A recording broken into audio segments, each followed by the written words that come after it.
like some Viking music, don't it? Yeah, gotta get it out the mud, that's the only way to win. Who am I to point the finger like I never ever seen? Been through the ups and downs like the letter N. They don't let you through the door, better kick that again. Cause that's the only way to win. That's the only way to go. Gotta get it out the mud, gotta get it out the flow. Cause that's the only way to go, let's go. Shooting, lights out.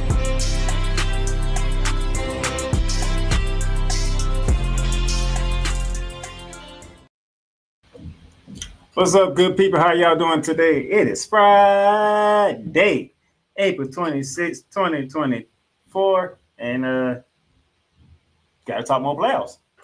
Especially what took place Wednesday. A shocker took place Wednesday.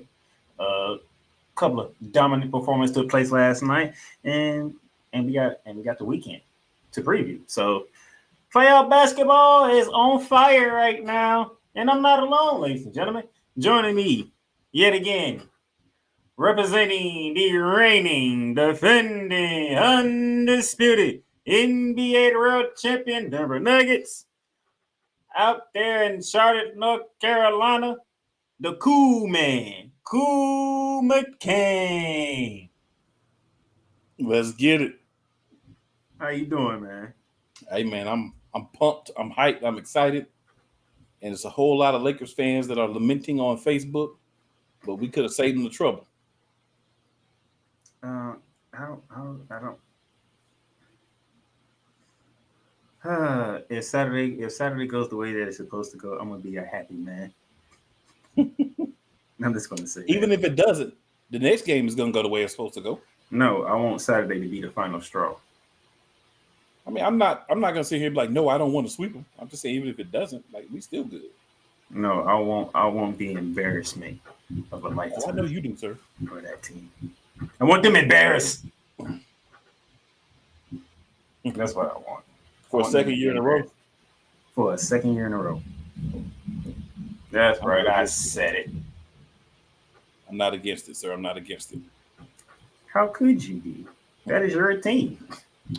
These are that's doing the damage. These are factuals. But we'll get into that a little later on in the show. So, but come out the top. I gotta go around the hardwood first because there's a couple of news and notes from the W and the NBA that I gotta get into. Is it?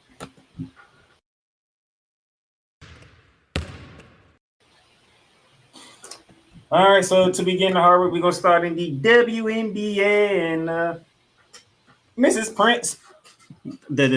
Pretty much she retired Tuesday, and then the day after she retired, she's in the front office. So even though she retired, she's still with the Liberty. She's going to be the director of player development.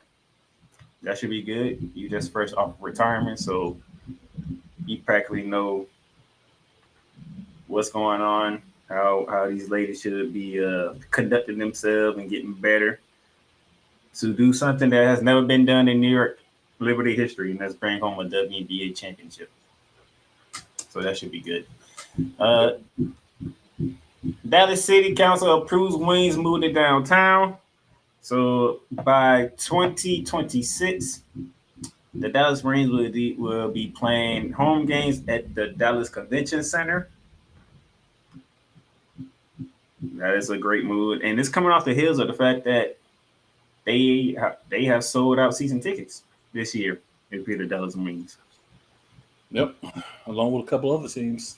Yeah, with a couple other teams. So the WNBA continues to continue on the rise.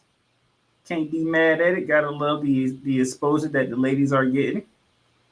Hopefully they can keep it going and not fall down, because it's a good time to be a WNBA fan.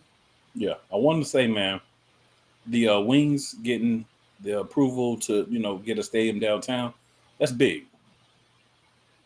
You know what I'm saying? That's big. That opens the door for other teams to be like, hey, the Wings doing it. What's up? We making it happen too. So good move in the right direction for the WNBA. And it didn't even have to be the Indiana Fever for it to happen. Look at that. even though a certain person over there is still making headlines. Yeah, definitely. She's still definitely making headlines. So no, it is what it is with that individual. Yes, it is. It is what it is with that individual. That's all I got to say because she is a superstar without even having to step foot on the Indiana court yet. Yes, facts. A couple more news from the WNBA, if I remember correctly. Oh yeah, this broke last time I was on. I was on Wednesday, and this broke like right when I was on. Sue Bird, part of the ownership group for the Seattle Storm. I already talked about it on Wednesday. Cool, what you got? This is the most not surprising move that I've heard in a long time. One of the best players in the history of the organization, a real stand-up individual. Give her something to do, now that she's no longer playing, a reason to kind of be around a team and everything. So I think it's a great move for Sue Bird. It's a great move for the organization. It shows that these WNBA teams are saying, hey, we got some all-time legends that are around here for the league, in the history of the league, and we need to start getting them involved back into the league after their playing days are over. That's a difference I think that's also helping because you have recognizable people that you're continuing to keep around the organization and not just, oh, you play for the team, thanks, you retire, you go do some broadcasting for a local thing or like ESPN. Like you're actually keeping these people involved within these franchises, and that's going to help grow the game. Yep, can't argue with that. And then speaking of the Dallas Wings, they are eyeing they big men inside to be back after the Olympics. Okay. So, I forgot what injury she had. I don't remember off the top of my head. But the season starts in what, 2 weeks? The Olympics is not until August, so you're talking about close to the end of the season for her to come back. It was a shoulder injury. Shoulder injury. Okay. Uh-huh. Shoulder injury. So didn't know off the top of my head. But man, that's a tough one right there. All right. That's really a tough one and whatnot. So that's the WNBA stuff. I got some NBA stuff. Got some things. We gonna talk about this. We're gonna react this later on in the show. But Chris Middleton is questionable for Game 3 with an ankle injury. Ooh, that's not good. That's not good.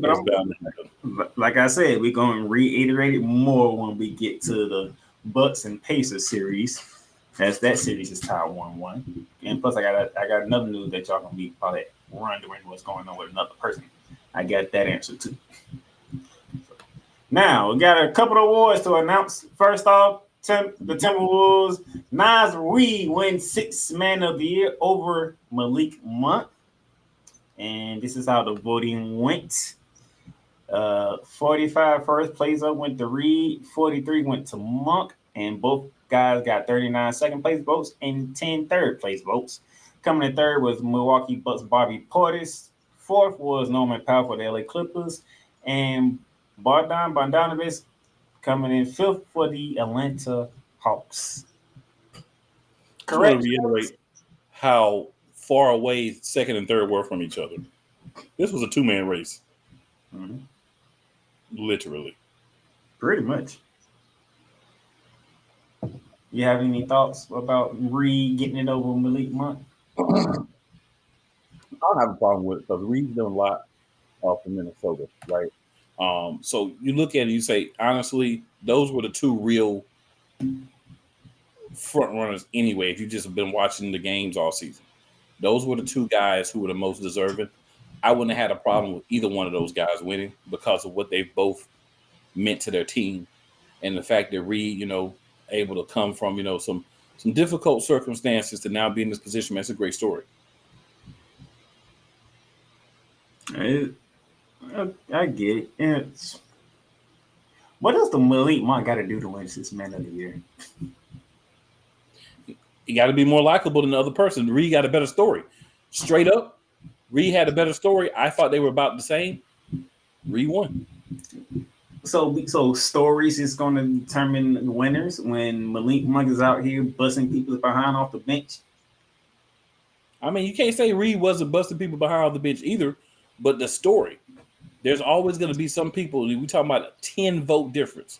There's going to be some people that love the story and like, oh, that's the story. I love the story of Nas Reed, and that's kind of what it feels like won out.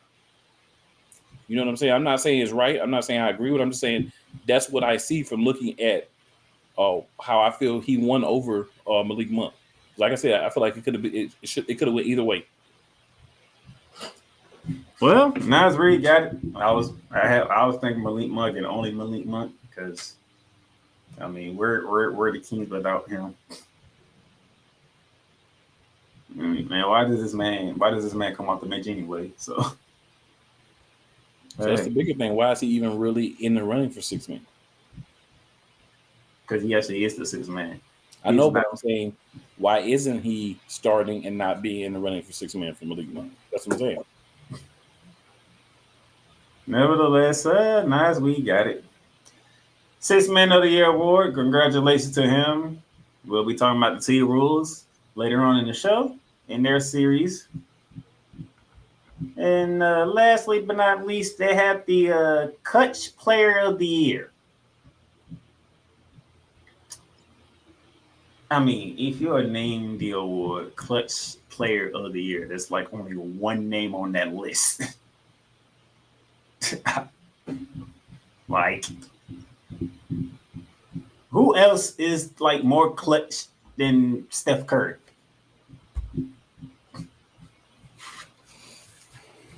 You won't get a word from me for that, so there's no answer for that. So Steph Curry got 45 first place votes with 18 second place votes and 19 third place votes. Coming in second was DeMar DeRozan with 34, 27, 21. Shai Gilgeous-Alexander, who could be the MVP of the league. I think it's a 3-man race, rightfully so. But Shai Gilgeous-Alexander could win it. Speaking of somebody who could win MVP, Nikola Jokic going for his third. He came in 4th. And then Jalen Brunson of the New York Knicks came in 5th. So, I won't say it's a travesty that the voting was this close on this award.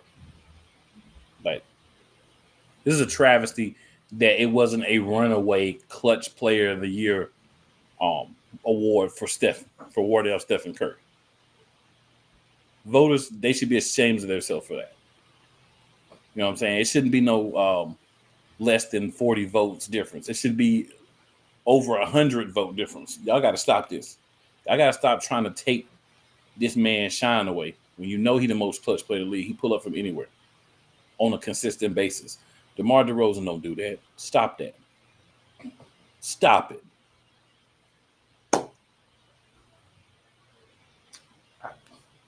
When you clutch player, you know the funny thing is, Luka ain't on here. Kyrie ain't on here. But DeRozan got second place. Come on. And DeMar DeRozan got second place over Jokic and said, I don't mind Jokic. Jokic is more of a SGA is way more clutch than DeRozan. I mean, yeah, SGA should have been in second place, but yeah. Right. I don't have a problem with him winning you know what I'm saying? Him being in the contention to win. But DeRozan, come on, man. You know the funny thing is, the first and second person is not in the playoffs, but the 3 through 5 they are in the playoffs. Well, luckily it's a regular season award because if we added playoffs, we definitely wouldn't have DeRozan anywhere near the top. So I find that funny. But yeah, 2 more awards handed out. Wednesday, I shouted out to Tyrese Maxey getting Most Improved Player of the Year award. I mean, he practically had career highs across the board, so I can't even argue with that. He was getting this award mid-season, bro. Like mid-season, I was like, Maxey's gonna be Most Improved Player, and he did nothing to lose it. You can't lose when you have career highs. Yeah, I'm just saying. Halfway through the year, I was like, Maxey is going to be Player of the Year. Then, with the way he played the rest of the season, he did not lose it. If anything, he broke away more. So shout out to those guys. I think we're still waiting on Coach of the Year, Defensive Player of the Year, MVP. I think that's it. The MVP and Coach of the Year, that's going to be very interesting of who gets those two awards. But that'll do it for Around the Hardwood.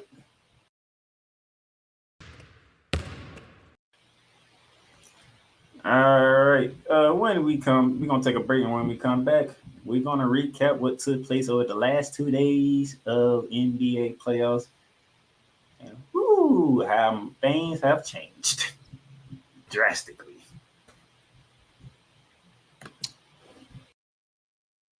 All around the world. It's a beautiful thing to be a Rams fan right now. Stafford's back. We're going to see about Cup. And running back Kyren Williams to return. Lend me your ears, or should I say lend Playmaker your ears, as he breaks down week by week everything in the Los Angeles Rams canon. Number 99, Aaron Donald. Can't wait for 2029 to come to know that you are going in the Hall of Fame, and it should be first ballot, no questions asked. Join the Playmaker as he breaks down everything Los Angeles Rams style in Ramily Talk on the Playmakers Blog Network YouTube channel and where you can find podcasts.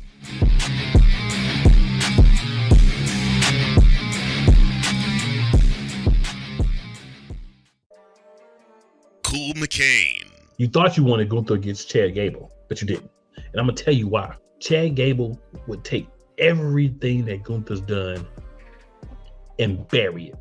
The Playmaker. It was on site. AJ Styles walked out there, seen LA Knight. Oh, okay. Then LA Knight hopped out the car. Let's go. Break down everything in TNA, AEW, and all of the WWE programming. Join these two kings, monarchs of wrestling, live every Monday at 6:30 p.m. Eastern, 5:30 p.m. Central on the Play Caller Sports Talk YouTube channel. The largest egg producer finds bird flu in chickens at a Texas plant. Weather. Devastating tornadoes rip through the heart of the United States. Inspiration. A breast cancer survivor completed the journey of chemotherapy and now begins a future one of matrimony or sports. Michael Jordan is shown on a photo with Diddy. LeBron James has a video extolling the virtues of a Diddy party. This has been yet another Beating a Dead Horse presentation. We got you covered. BS3 Network proudly presents The Morning Shift with Cole Johnson. Live every weekday morning beginning April 29th at 8 a.m. Eastern, 7 a.m. Central.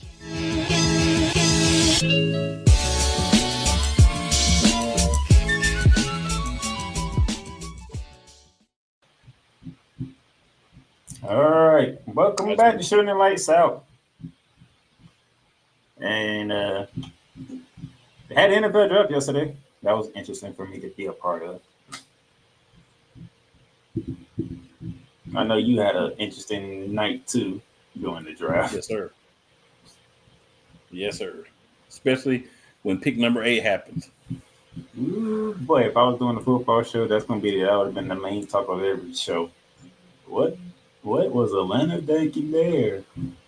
But hey, while the draft was going on, there was some NBA playoffs that happened. But before we do that, we got to start off with what took place on Wednesday. And Wednesday, the Heat sent the message to everybody. And then the Thunder. It's all right. We got one game on our belt. We understand what playoff basketball is now. And New Orleans took one on the chin. Badly.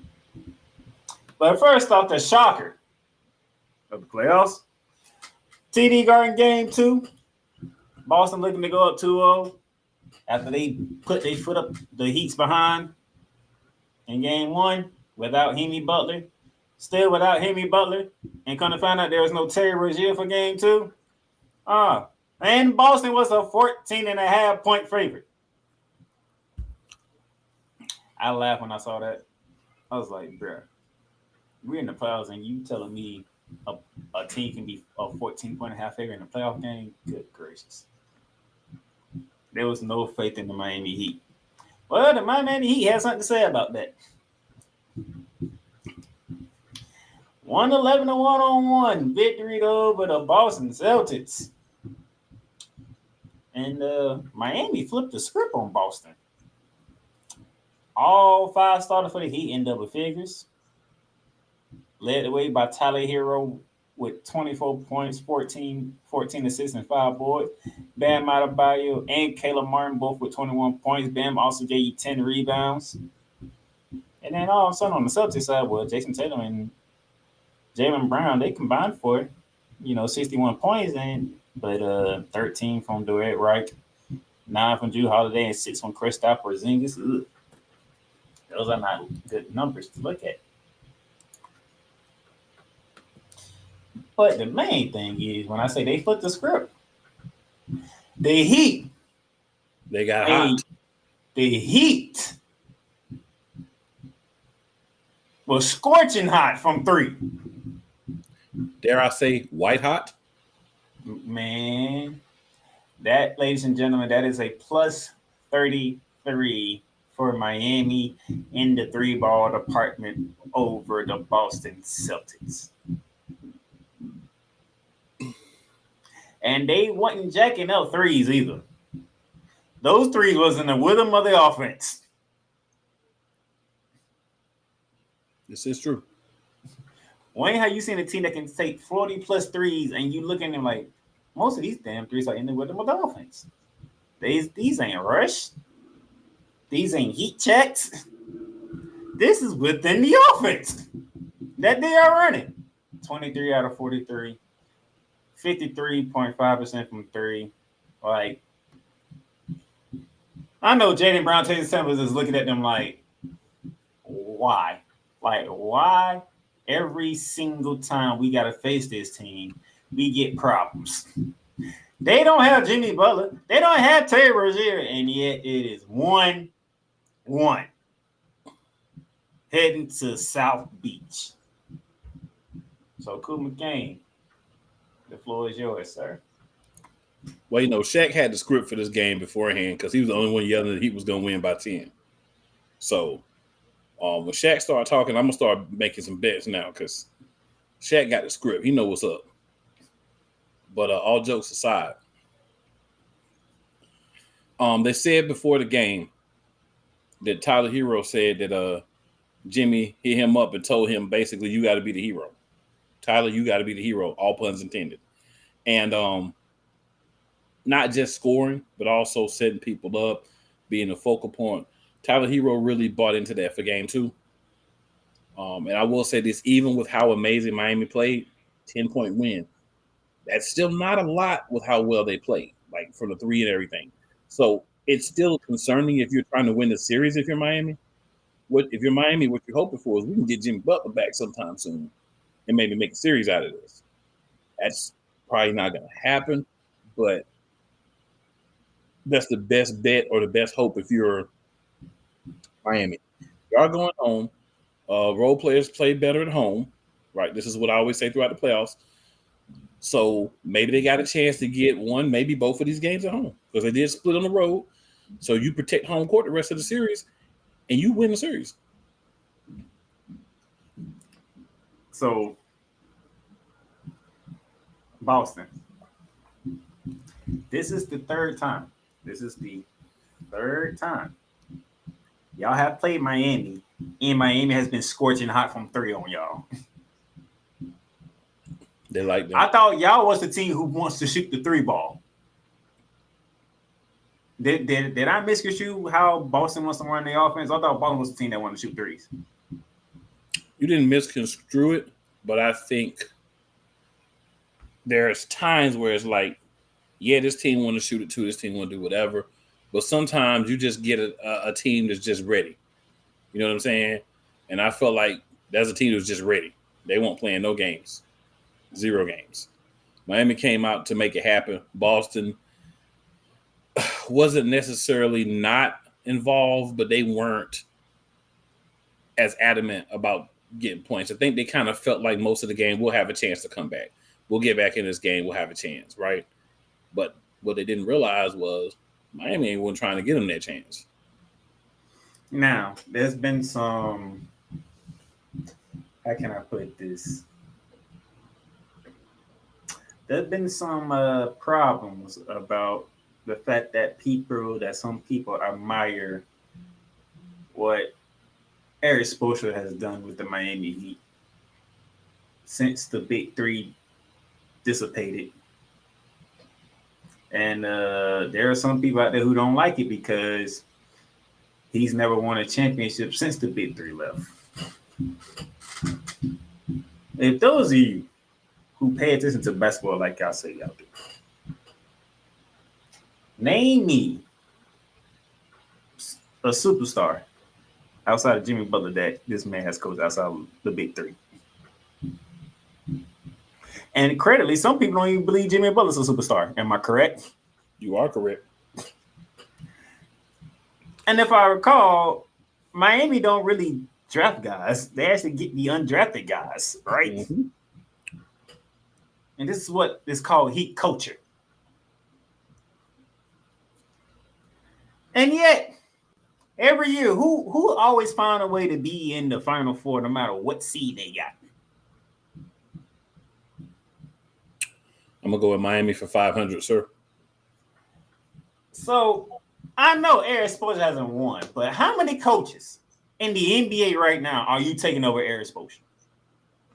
Man, I ain't even going to go to the fact of who I'm taking over Eric Spoelstra. I'm going to put it to you like this. Who has consistently been in the playoffs, having opportunities to win, upsetting teams that most people believe are much better than them on a consistent basis? Who else? Name somebody. Right? Like, you got teams like LA, two what people would consider at least superstars, one ring in the bubble. That's all they've had. They haven't been consistent, and they ain't gonna get out of the first round this year. You know, Boston Celtics. They've been to the championship. They haven't won anything. With Jaylen Brown and Jason Tatum, and both of them men been in the league at least 5 years, I believe 4 or 5 years. So we're not talking about no young rookies no more. Right? We can go there in Milwaukee. They won their championship, and the next year they fired the coach. After the 2 seasons later, by the time of the second season, they fired the coach after they won the championship. So there's no teams, and these are teams that have star players, multiple star players. There's no team that's been consistently upsetting people, doing well. Even my Denver Nuggets, when they didn't have Jamal Murray when he was injured and Michael Porter Jr. was out, they were making the playoffs, but they were making like 6, 7 seed and getting put out pretty quickly. And you talk about getting guys. Here's the biggest to what impresses me with Eric Spoelstra. They get these undrafted guys. They have 1 year with them. Then they go get paid somewhere else, and they still can do the same thing year in upon year in upon year in. Right? So miss me with the whole Eric Spoelstra ain't won a championship talk. Eric Spoelstra shouldn't even be in a position to be talked about as possibly winning championships, but he's somehow still there. That's the biggest compliment I can pay the man. I don't know if I can say it any better than how Coop just said it, because what more do you want from the man? Go get him Dame Lillard, and maybe you get better. Your defense is going to take a dip, but maybe you get better overall.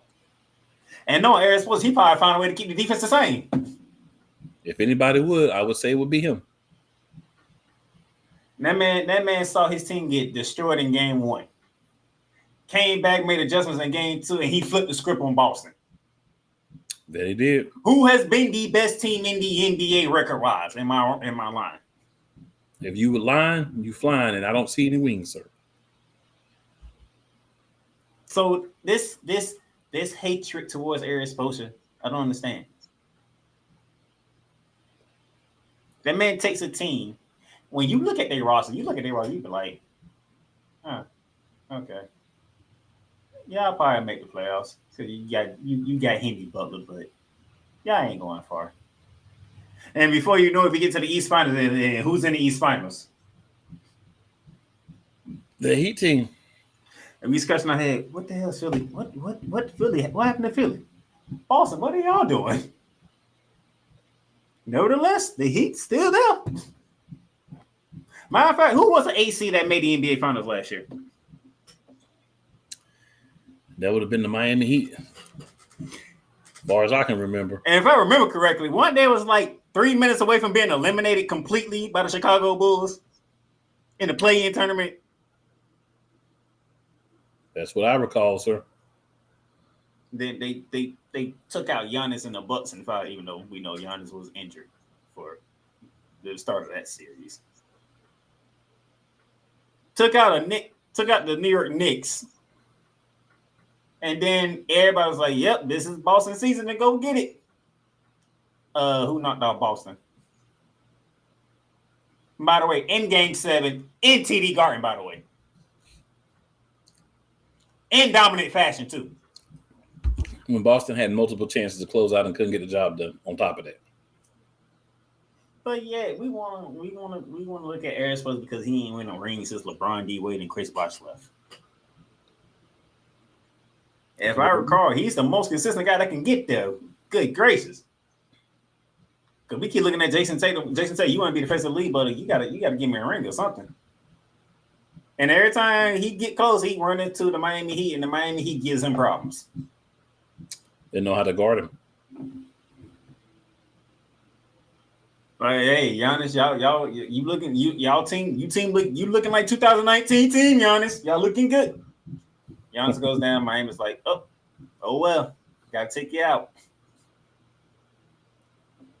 Stephen A. Smith Knicks. Oh, that's a gritty team. They want it. And Jimmy Butler's like, and y'all did the fatal move of talking trash to Jimmy Butler in Game 2 when he couldn't play. And I was like, up New York. And I sat here and said, up New York, long lost this series already. That's the wrong guy to talk trash to, especially he ain't on the court. Them boys came out and bust New York. Yes, they did. They ran to Denver, and like we all knew they weren't beating Denver. That machine that's over there, that Mike Malone built, it was like they gave us 2 games though. But I mean, they wouldn't beat Denver. It just wasn't gonna happen. I mean, no shade. They played hard. Even a lot of the games they lost, it was hard fought victories for Denver. But this, y'all need get Eric Spoelstra his flowers, please. This man's taking players who are not considered top 15 players, and they always in the Final Four of the NBA.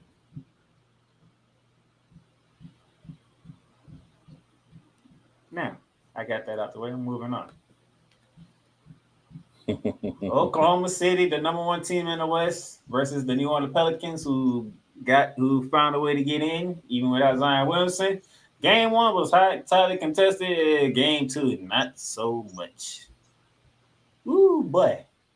That is is that a 32-point victory that I'm looking at? If my mathematicals are correct, sir, yes, sir.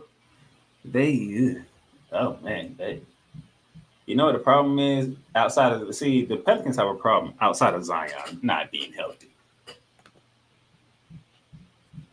I want to see, can y'all guess who the problem is for the New Orleans Pelicans? Just want to see those who are watching.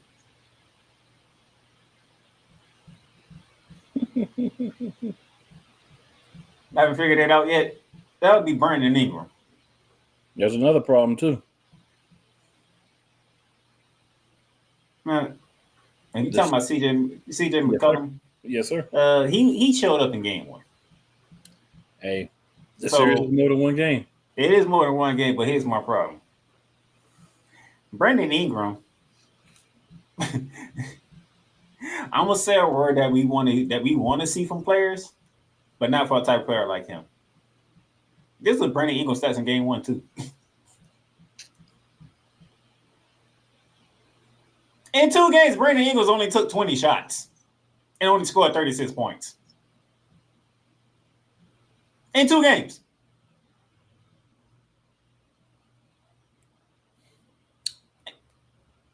We all know you don't have Zion at the moment. So why is Brandon Ingram only taking 10 shots? So I hate to give any kind of rebuttal or credence to anything where you are defaming how well a former Duke Blue Devil is playing. But I will say Ingram was just getting back from injury, right? In the playing game against the Lakers, he didn't even really hardly play because they had him on minutes restriction and they didn't want to use him much. So we got to get back into the game. But by the same token, the minute that Zion hamstring for the 8,199 billionth time got tweaked and he was out, you needed to understand at that point, I'm the big dog. I'm not 1A or 1B. I'm not the solid number 2. The only way we win anything going forward, series, anything, is if I step up, and he hasn't done that. Like, I'm listening to Shaq. You can hear how disappointing Shaq is in Brandon Ingram. Like, why is you only giving me 10 shots in the playoff games? Mm-hmm. We don't care that he shot 50%. Bruh, we don't need you taking only 10 shots. If the New Orleans Pelicans are trying to fight. He's like, I had great statisticals, guys. What's the problem? Bruh, 10 shots, 18 points. That's it. And look at OKC's starting line. Everybody in double figures. Yeah, Troy Murphy didn't do too much this game either. Even though Shea Gilgeous-Alexander dropped 33 on y'all, and speaking of efficiency, he dropped 33 and he went 13 for 19. Do the math on that if you want to talk about efficiency. Well, you know, he do be getting about 15 points a game from the free throw line. That's not even counting. He get fouled every time you touch him. They ain't even count free throw. He still went 13 for 19. No, I'm just saying in his total points, you know what I'm saying? The free throws do play a part. You know what I'm saying? I'm just saying that. He went for 33, and then you look at it. Chad Holmgren, 26. Jalen Williams, 21. Josh Giddey, pause. Must have been some teenage girls in the crowd. 13 points. Dort, 15 points. That's why y'all got blown out by 32. Now you get to go home now. Because what do I always say? Well, the only thing OKC really did was defend home court. That's pretty much all they did. Right. Even if they did blow you out by 32. But you get to go home. You get to right the ship. Okay? So I just want to throw that out there because I'm like, Brandon Ingram, we need more from you, all right? We need more from you. Hopefully, see what the diagnosis is for Zion going into game 3. Maybe he can get that for game 4. We shall see. But outside of that, if Brandon Ingram ain't gonna step up, OKC about to run them out of New Orleans. So that was Wednesday. We got to go Thursday. Last night, oh my goodness. Woo! Storylines from all 3 games that took place last night. Beginning down in Central Florida, where the Orlando Magic got to come home down 0-2, having the worst shooting performance have anybody ever seen in the playoffs. Tell me if I'm lying. And that's my team. I ain't saying nothing. I ain't saying a thing. But you talking about flipping the script. Woo-hoo! The largest victory of these playoffs. They beat them by 38 points.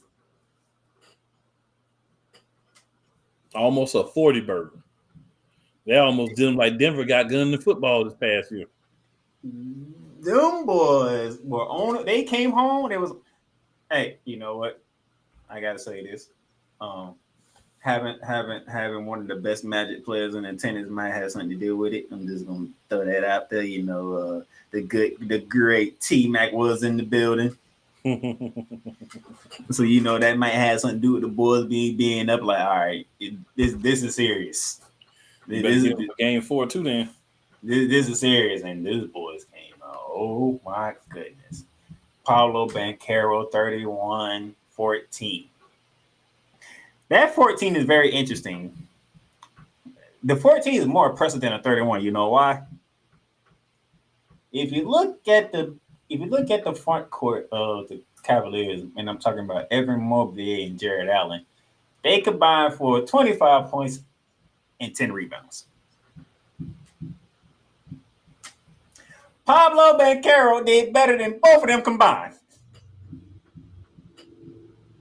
That's a good thing. The two guys that were kicking our ass in Cleveland, Jared Allen and Evan Mobley. I know those who like, but Donovan Mitchell was the one dropping them. Look, when you have your two big guys combining for 16.5 points together and giving you damn near 20 rebounds a game, that's a problem if you're the opposing team.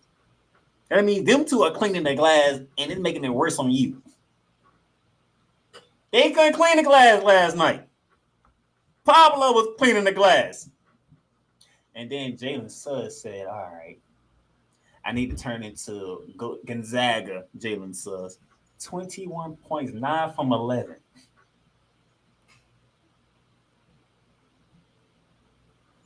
Now I just need Fran Rodden to have one of his games, and then Franz Wagner, and then my so-called big three all had a game they needed to have. Jalen Suggs stepped up. Jonathan Isaac stepped up. He gave me a couple of blocks. He defended the rim. Is what we need from Jonathan Isaac. But I did say they flipped the script. I prove it to you. Because guess who was shooting in the 30s this time? It wasn't Orlando. It was Cleveland. Guess who was shooting in the 20s in three-point range? It wasn't the Magic. It was the Cavaliers. And look at it. They out-rebounded them by 19. Now, I just told you Jared Allen and Evan Mobley up in Cleveland was damn near giving Cleveland 20 rebounds together. Easily. Their Magic was the one that said, we controlling the glass. And then when you control the glass, you shoot over 50% from the field. And look at that. The largest lead was actually 43. That's how bad it got for Cleveland. It had to be one of those. We don't got it tonight. We don't got it tonight. Y'all come on out. We don't got it tonight. This is what I expected from Cleveland all series. It didn't show up until game 3. But this is what I expected. Oh, Lord. All series. This man has some real good timing. I'm gonna mess with. He did this on purpose. Ladies and gentlemen, joining us right now is the man that's known as the EP of all EPs. He has a show coming out on Monday called The Money Shift with Cole Johnson. Y'all know him very well because he's been on this show plenty of times. And that is the man be called Cole Johnson. From Cole Sports. What's up? What's up, Cole? Cool. Cold as ice. What's up, man? And Playmaker. What's up, man? What do you mean I have perfect timing? You did this on purpose. Yeah, I'm with Playmaker. I'm with him. You did this on purpose. What do you mean I did this on purpose? I didn't even listen to what you all talking about. You can look at the screen and see what we're talking about. Right.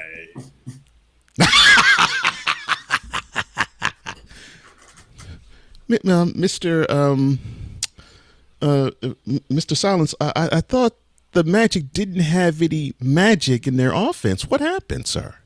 Don't try that. You seen the numbers in Cleveland. What do you mean? Don't try that. You seen the numbers in Cleveland. I mean, yeah, they were horrendous in Cleveland. No magic in the offense. but then they went to Orlando. They went to Walt Disney World.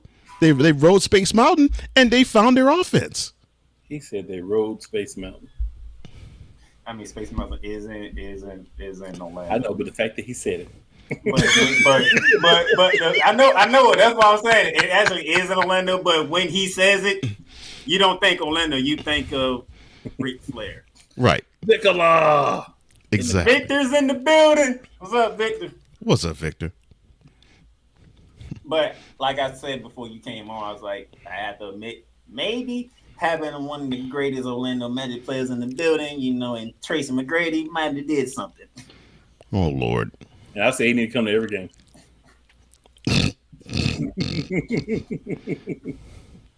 Why? I mean, T-Mac in the building. You got to show up for T-Mac, man. Come on. They better get T-Mac, Penny, Nick Anderson, Shaquille O'Grill, everybody up in there. Oh Lord. He too busy previewing the game to be there. Well, they better get him up in there for the net one. Wait, speaking of which, has he made peace with the Magic? Yeah. All Yeah, right. he has. They put him in what you call it? Yeah. His jersey in the They rack. put him in You forgot. the Hall of Fame, the circle of whatever they call it there. They retired his number jersey or whatever. Oh, okay. All right. I just It had to was make like sure. this season. It was like this season, though. Mm-hmm. Yeah, because I texted Coach. I was like, we're on national TV.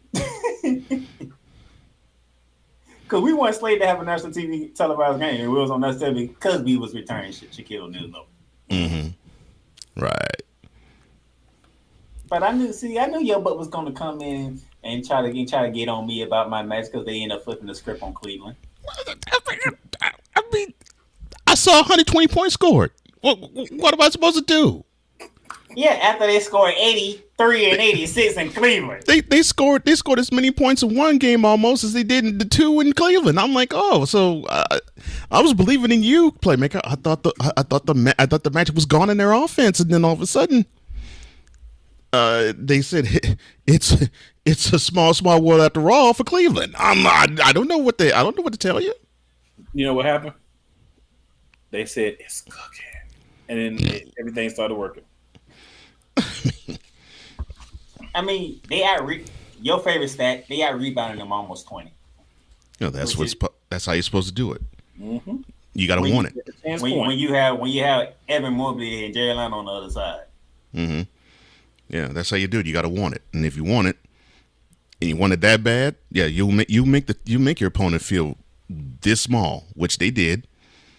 I mean, heck, in the offensive explosion, they held Cleveland to 83 points. So I won't worry about the defense. So now we're right in no. the top Defense is fine. Defense is fine. But normally when teams, at least in this era, go off for 120 points, it normally allow the opponent to go off for 110. So that's why I was like, okay, cool. So they came to play on both sides of the floor. See, now you should feel happy, Playmaker. Now your team down 2-1 to the Cavs. Now you can win 3 out of the next 4 and then advance to lose to play either the Celtics or the Heat. And this is why I'm gonna give Cole Johnson his moment because he missed his moment when I already recapped it Wednesday's game. So go ahead, sir.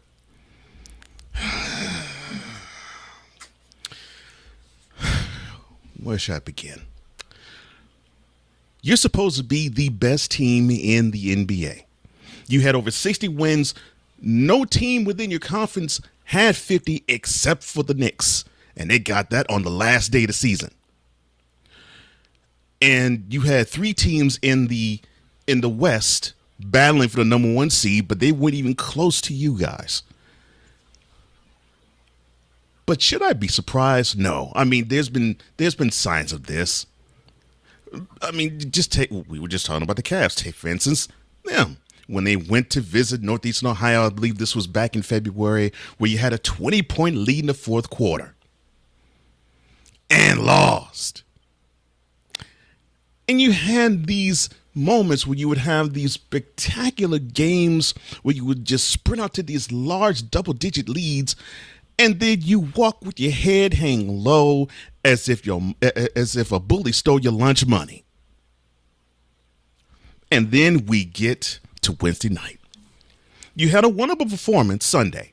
You showed a Hemley less heat that they don't belong on the court. You did great. That's how you're supposed to do it. And then you allow the Hemi background singers destroy you on your home floor. Poor coaching. I don't understand it. And I agree with you, Cool. I think Joe Mazzulla, maybe you aren't and people had the nerve to say, well, why is Joe Mazzulla mentioned for Coach of the Year? Game 2, first round of the NBA playoffs this year. There's your answer. You do not lose to me. You do not lose to the Heat by 10 at home with Jimmy Butler. You lost by 10 at home to them without him. And Terry Rozier.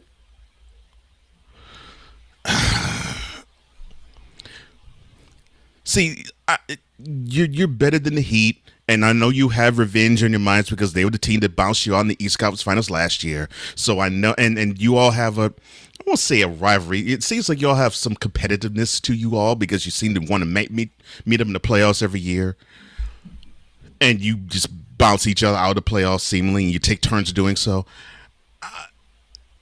You have the better squad, talent-wise. But the Heat proved to me they have it more up here than you guys. And it shouldn't be this way because I'm looking at you, Jaylen Brown. I'm looking at you, Jason Tatum. And yeah, I'm looking at you, Chris Porzingis. You three should be the ones to carry the rest of the team and say, you know what? All we have to do is do 25 each.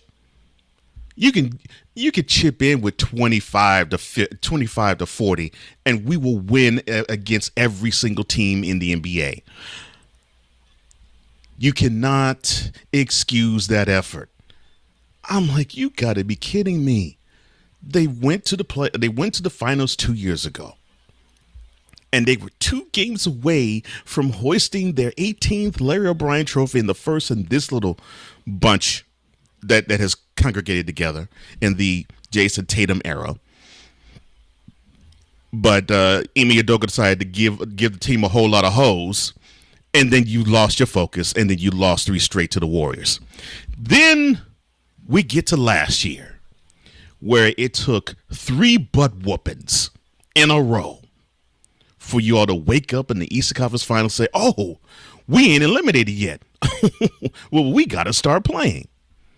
And you played the 3 most inspired games of your year only to on your own home floor in Game 7 because you had no juice left. Because it took all of your energy to just erase that 3-0 deficit just to get it to a Game 7 in your own building. And, of course, it made my mentality brother Wise happy because an infirm Dave Portnoy was sick to his stomach, literally and figuratively, in seeing his Celtics lose and get bounced from the playoffs. For those who don't know, Dave Portnoy, founder of Barstool, and seemingly a troll when it comes to pizzas, but I digress. You're the best team in the NBA, but you're not playing like it. I'm sorry. There's just no excuse for you to lose to the Heat, even with Jimmy Butler as the star player on the Heat. And you did it without him. You lost without him on the floor. So is it that Spo is so much better of a coach than Mazzulla? It looks that way. And it's unfortunate, but dims is the brakes. But you now know, supposedly the worst team in your conference can beat you by double digits at home. And the competition gets stiffer from here. Should you win, and you should win in the first round, you get to meet either the Cavs or the Pacers. Both teams are pretty good defensively. Magic, not Pacers. You'll get to face either the Magic or the Cavs. Both teams are good defensively. Believe in your magic, Playmaker. Anyway, now, should you actually pass the test against either one of those teams, more than likely you'll have to face the Knicks. Maybe the Sixers. Maybe. Maybe the Bucks. I don't think so, but hey, you never know. Stranger things have happened. But the competition gets stiffer each round. And you all did not have focus. And this is your own building. And I actually heard a stat. The team that has the number 1 seed in the Eastern Conference in the last collection of games at home in the playoffs, they are 13 up and 13 down. You don't deserve to be the Eastern Conference champions. I could care less if you are. I could care less if you're not. But with that effort Wednesday night, I'll even take the Lakers 7 in the fourth quarter of that game later on that night over your 48-minute performance in Boston. How dare you? And moving on to the 76ers and the New York Knicks. New York defended home court. They defended Madison Square Garden. Now it's down to the city of Burley Love and Wells Fargo Center. And oh boy, when I told you there was storylines from every game last night, Mr. Joel Embiid on one freaking leg went in on the New York Knicks. By the way, you lucky your ass didn't get ejected. If I'm being completely honest, you're lucky your ass didn't get ejected. Because I don't know what the hell you was thinking. Because if you would have got ejected, it wouldn't have been no 50-point night. Nevertheless, it's not only just the 50 points. I mean, I don't know if Cool is starting to realize the theme of the show right now, but Mr. Cole Johnson, it's not only the fact that Joel Embiid went for 50. 13 from 19 from the field. 5 from 7 from the three-point line.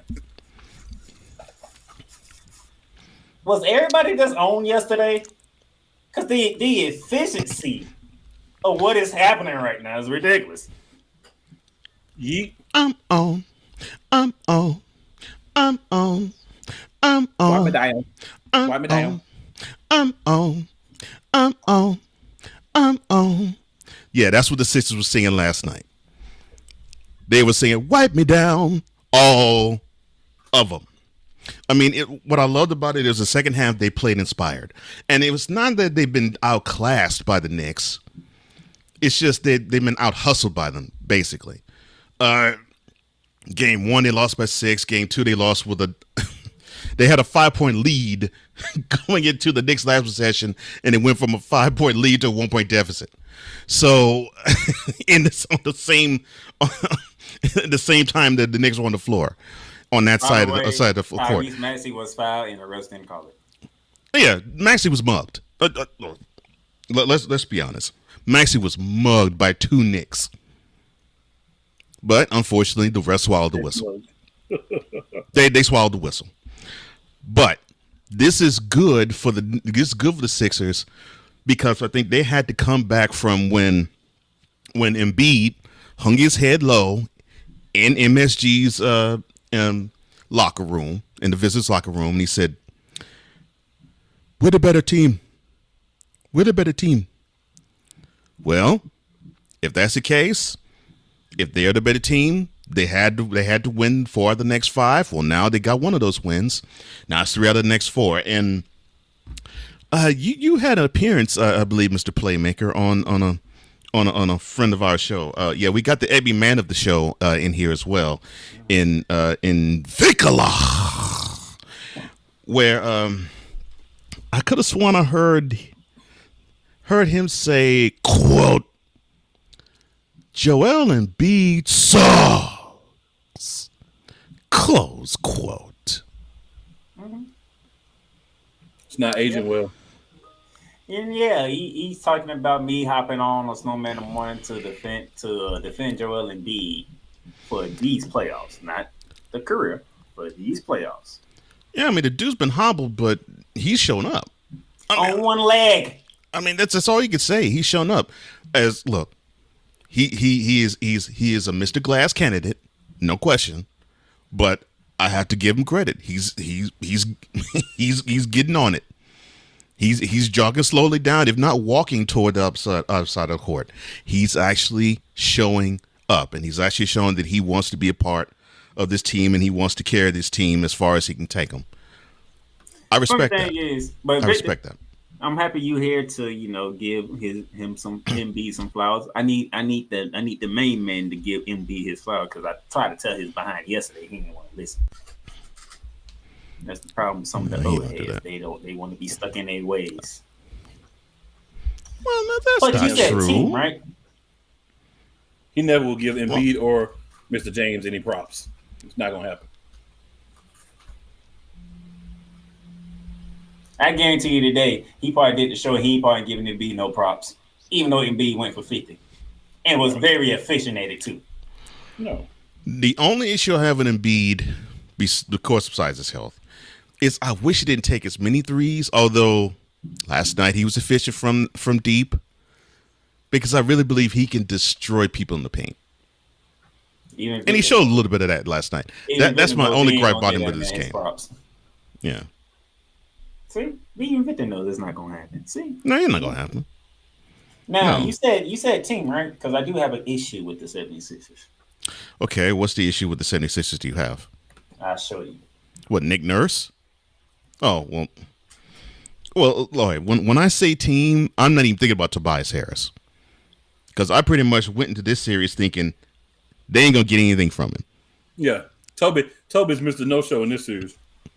I mean, I actually, seriously, Playmaker, I actually went into the series thinking, oh, you expect somebody Tobias Harris? You might as well forfeit now and not even lose the 4 games in front of a public audience. Just forfeit the 4 games to go home. Because if the 76ers' fate is tied to Tobias Harris, you're sunk. Victor, do me a favor. Take a picture of this. And use this when you go back on Snowman in the morning. So go ahead and buffer my point when I said yesterday. Who did the 76ers pick over Jimmy Butler? I can't believe they let go of Jimmy Butler for him. I seriously can't believe that. And neither did Jimmy, because when he eliminated him a couple years back, you said for him. If I recall, in Philly, I loved it. If I recall, now cool, help me out here. If I recall, it's been 3 games of this series, right?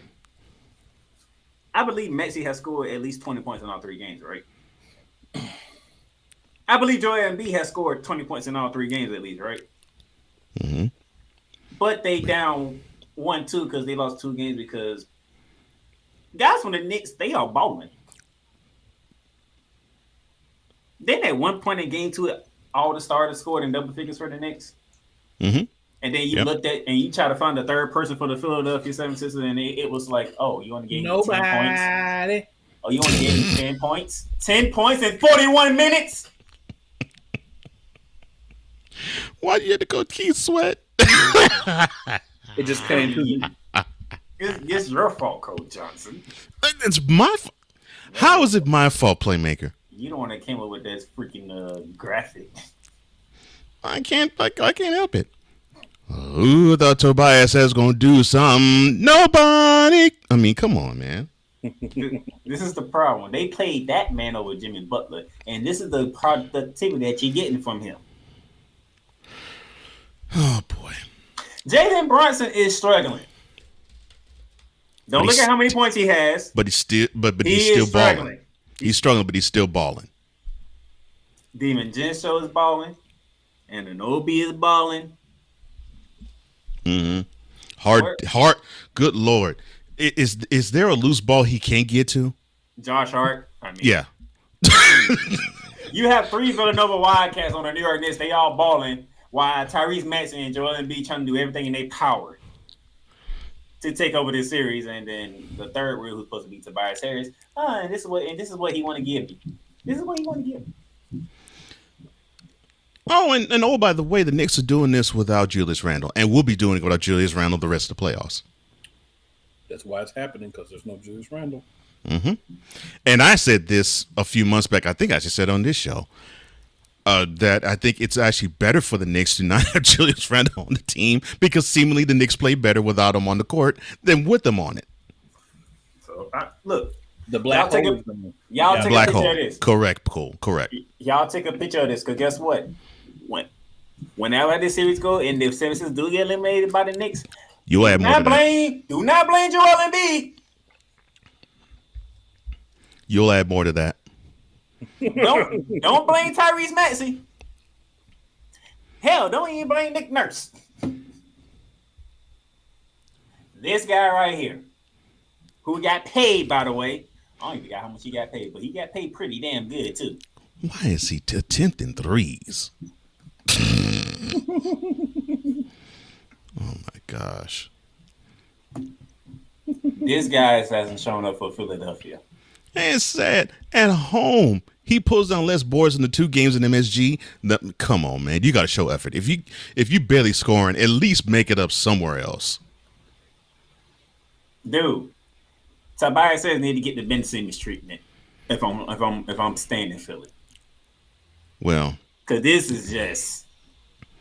Well, he's gonna have to have the ball in the fourth quarter, take a guy off the dribble, and then pass the ball off before he can dunk. While he should have dunked it. I mean, good gracious. Where you at, Tobias? Tobias is not here, man. Sure ain't. You can't see him. You can't see him. Thank you, Tony Yayo and John Cena. That was too easy. That was too easy. Now, 2 gentlemen, maybe 3. We're finna have some fun because the last game from last night was in the City of Angels. There we go. Now we talking. The Los Angeles Lakers are home at Crypto.com Arena, trying to find a way to finally get a W on the Denver Nuggets, losing 10 straight to them. And most likely I'll probably going through the key losses in those 10 losses. But first off, game 3, Crypto.com Arena. All around the world, same song. It's just the same old song. New day, same old ish. Lakers lose by 7, 112-105. Look at this. This is what Cole Johnson's gonna love. Look at that. The others are showing up, helping out Jokic. I love it. And not just with the points that crash the boards. I love it. Give me more of this. And people want to know why I say that it is almost impossible to beat this team.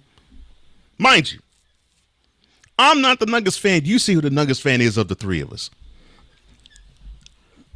The Nuggets fan actually gave the Lakers a game. And hey, they may win tomorrow in Crypto.com Arena. Who knows? I gave them 0. And I think they're going to get swept. And the reason why, right there, when you have KCP and Gordon and Porter all show up, Chris Brown, all of them show up, and they contribute, and you don't have to have Nikola Jokic nor Jamal Murray go off, you might as well just toss the white flag and say we're done. Quit. Because they systematically tear you down. It's beautiful to watch. It is beautiful basketball to watch. Chuck and Cole got the brooms for me. I didn't even need another one. I still got the one from last year in the Western Conference Finals. Well, you about to get another one Saturday night. I mean, Matter there of was fact, never a I'm question. gonna give you the camp because this is your team. Yeah. Let Cool cook. There was never a question in my mind who was going to win these series, right? I said from the beginning, if you step up to the big dogs, you better be able to run off the porch. LA need to stay on the porch. Winning the game to play the Nuggets, I get it. You want to make sure you get in the playoffs. You don't want to put yourself in a position where you need help to get into the playoffs, so you need to put it all down to a one game. Dummies. You signed your death certificate the minute that you stepped into that series with the Denver Nuggets. I want to say this, and people could take it how they want to take it. Denver is not going to be stopped in this playoffs unless there's an injury. That's the only way other teams have a chance, and I'm including Boston. Thank you. Anybody who don't like it, argue with your auntie, cousin, sister, mama, baby mama, kid, uncle, daddy, whoever, but not me. You wrong, not me. This team is prepared. They're not playing games with anybody. I figured this first round, the Lakers may be able to slide one out. Want to give them a little bit of credit. You know what I'm saying? 3-0, it's looking real sweepers, but it may go to 5 and we win in Denver. I wouldn't mind the sweep. I anticipate the sweep because the Lakers have had opportunities to win, and they haven't got it done. Then we hear, the Lakers should be tied 1-1 or the Lakers should be up 2-0 if it wasn't for this, if it wasn't for that. If wishes were fishes, we'd all be underwater, but we're not. I don't care about what if or if this happened or if this hadn't happened. What I care about is what did happen. And what did happen is what happens every time the Nuggets and the Lakers are playing each other. We go in the back, pull out that Trick Williams. And by the way, this ain't a wrestling show, but shout out to Trick Willie, the new NXT champion. So NXT should be playing Whoop That Trick, and the Nuggets should be playing Whoop That Trick every time they play the Lakers. We got your number, LA. We are your daddy. And if you don't like it, do something about it and win some games. But you can't because we're just better. Period. Mm-hmm. On to the next one, whether it's in 4 or whether it's in 5. You will not beat us no more than one game. Let's see here. So we have Aaron Gordon, 29 points, 15 boards. Michael Porter Jr., 20 points, 10 boards. Nikola Jokic, 24 points, 15 boards. And you only needed 46 out of your 2 big dogs. That's how you got your 2 big dogs, because other people step up. If my math is correct, I'm looking at. I'm just trying to make sure if my math is correct. That is 73 points between the front court with 40 rebounds. 40 rebounds. 73 points and 40 rebounds between 3 guys. I love it. You got a 7-footer at small forward, bro. Like, that's crazy. Mm-hmm. I love it. And he's been busting the Lakers ass since the series started. But not like one guy named Jamal Murray. I will say it again. When you can get this contribution from your others, and Jokic and Murray both don't go off, they just have normal nights scoring wise. Forget it. Just forget it. Forget it.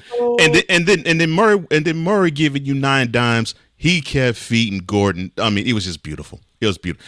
It was like Murray and Porter took turns feeding Gordon. I loved it. It was just great basketball to watch. When Porter wasn't pulling up for Jays. Right.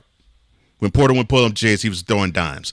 And I'm like, you got to be kidding me. And then, again, the Lakers don't have an answer for you, Nikola Jokic. And he has proven that he's proven that again these last 3 games.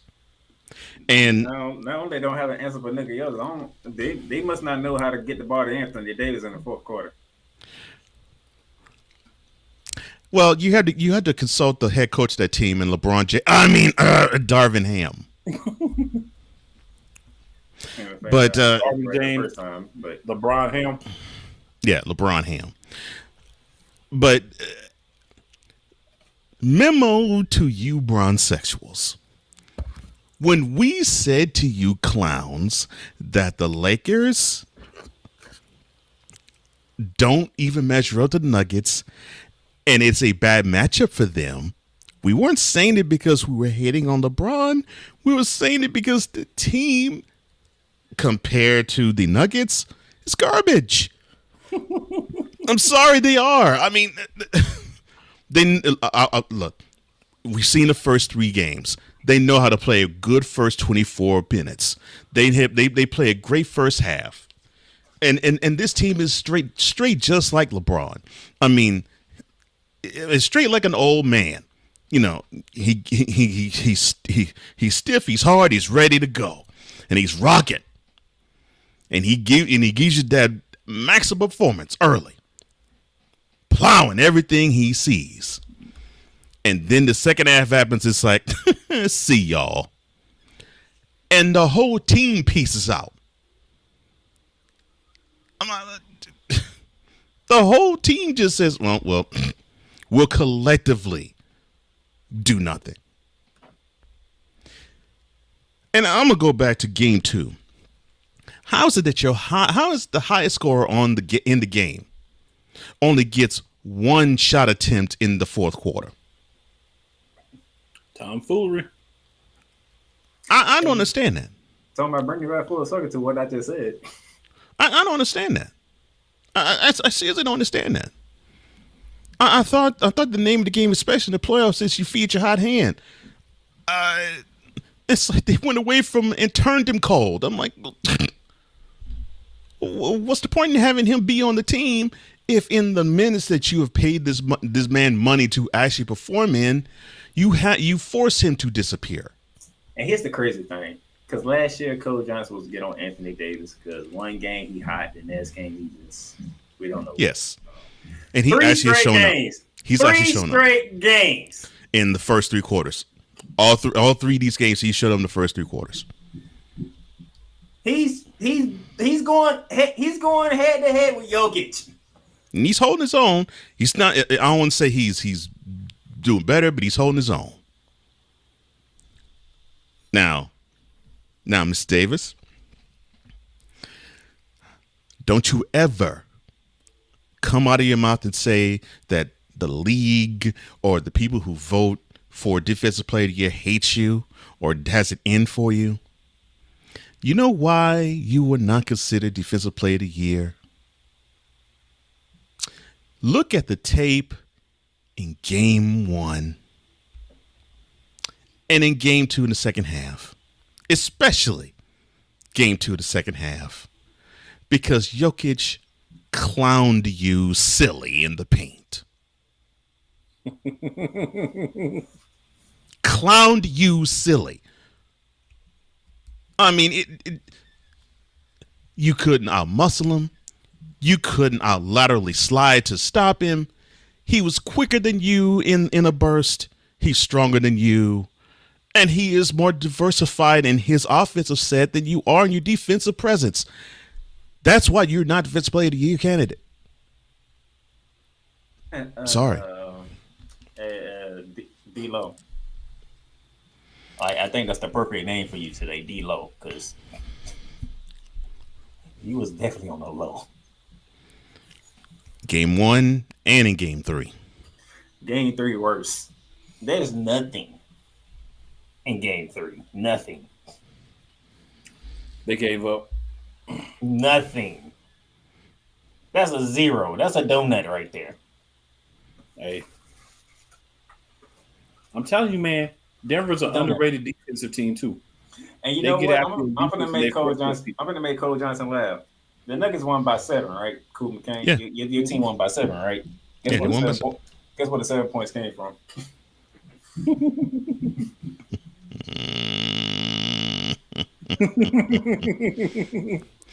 LeBron, you want to know about the referees? There you go, son. The more aggressive team gets the calls. You should know this. You've played this game 2 decades plus in the NBA. And your team wasn't aggressive enough. But the team in blue, oh, they plenty were. I'm not going to say so much more about Denver, but you can. But hold on, I'm about to make y'all laugh. I ain't gonna do it. You know, every once in a while, Cole Johnson would tell you, I come up with a graphic that he's like, how do you come up with this stuff, right? I did it again. Check this out.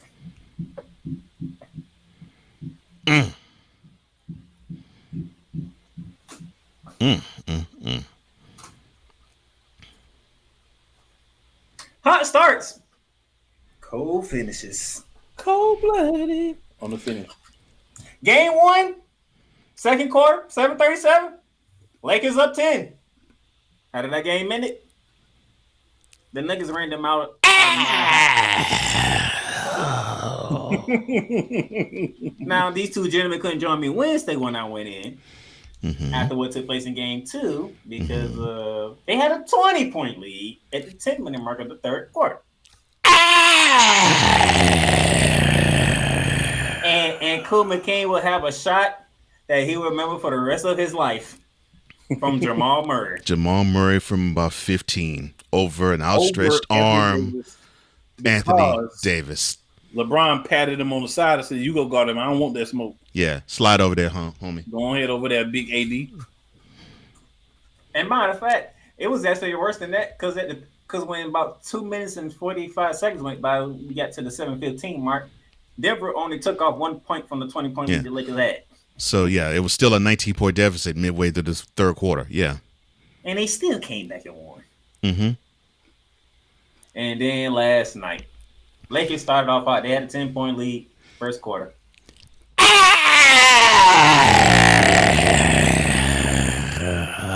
There was no point in either of those 3 games that I was concerned that we would actually lose. I wasn't either. Even in game 1 when the Lakers had that double-digit lead in the third quarter, I was like, I'm just waiting for that run. I'm just waiting for that run. And as soon as I thought that 12-point deficit got erased, I think they raced out to like a 9-point lead before the Lakers finally called timeout. And I was like, this is the run I thought he was going to go on. I think this is for you. Oh, Ray is probably calling for a protest on this series. Man, you got fools saying, let's see, before game 1, Lakers and 4. And then game 2, Lakers and 5. And now the game 3, and before game 3, Lakers and 6. And now at the game 3, you got fools saying Lakers and 7. Dumb fools. You can't make this stuff up. Oh my gosh, you can't make this stuff up. Now the Lakers are down. That's 11 straight losses. 11 straight. 12, actually, sir. You know what 12 means, right? I don't know how. 12 now. 12 would mean 12 mean 12 mean 2 playoff 12 mean 2 playoff sweeps. 12 straight would mean 2 playoff sweeps by one team. Have you ever thought about that in Lakers history? No. And then on top of that, every signature game that you had with them in the 12-game stretch, they whooped your ass. I go through it again. So you got swept in the Western Conference Finals. Yep.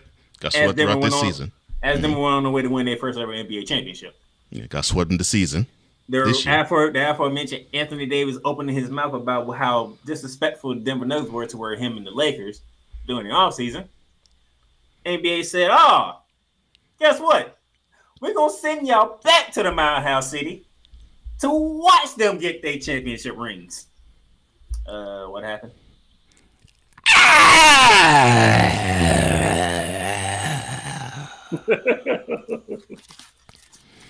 Now, the next game I'm going to bring us the game that I believe Cool McCain probably enjoyed the most, and probably the worst game in Laker history. February 8th, 2024. So that's 2/8/24. What day is that in Laker history? What is that day called? I believe that's Kobe beating Bryant. Kobe D. Bryant Day. What did they do for Kobe Bryant Day? They unveiled the Kobe statue. Who was inside?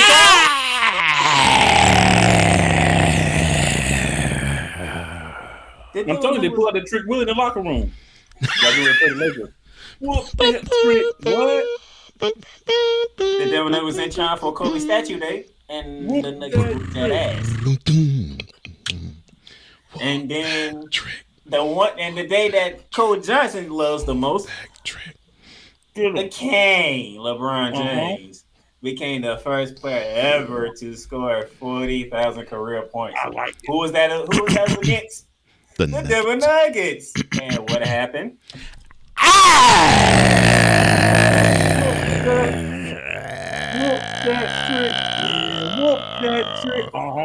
Whoop that trick. I like it. They took yet another. Victor says, I really hope this season ends on Saturday because I really don't know. Really don't want to go back into the office next week. Oh, Lord. Yeah, Game 5 in Denver Monday night. If it goes to his 5th game, yeah, Lord have mercy. They be saying, my King will be the first one to actually bring our team back from a 3-0 deficit to win the series. I mean, hey, he's the first man to race a 3-1 series deficit in the finals. He should be the guy to race a 3-0 deficit to win the series.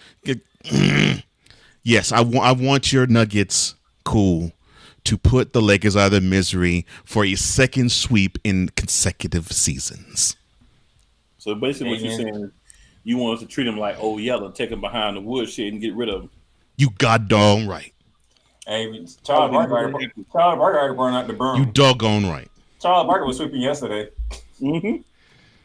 I wonder if Steve, when they're going to bring the boom with him tomorrow to LA. Oh, he will. That's exactly what I want. I want the Nuggets to treat perfect color. Since the Lakers wear yellow, yeah, I want the Lakers to be treated by the Nuggets like they are old Yeller. Oh boy! We're gonna take a purple collar. Commercial break here, and then when we come back, we're gonna preview the weekend, and the weekend should be fun. Weekend, baby. Free Network presentation.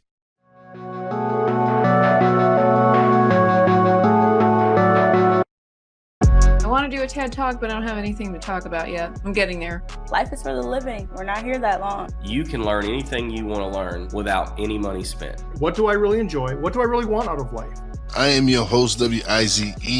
Are you in a life holding pattern? Well, this is for you. Welcome to the Stuck in My Mind podcast. Live every Monday, Tuesday, and Wednesday at 4 p.m. Central.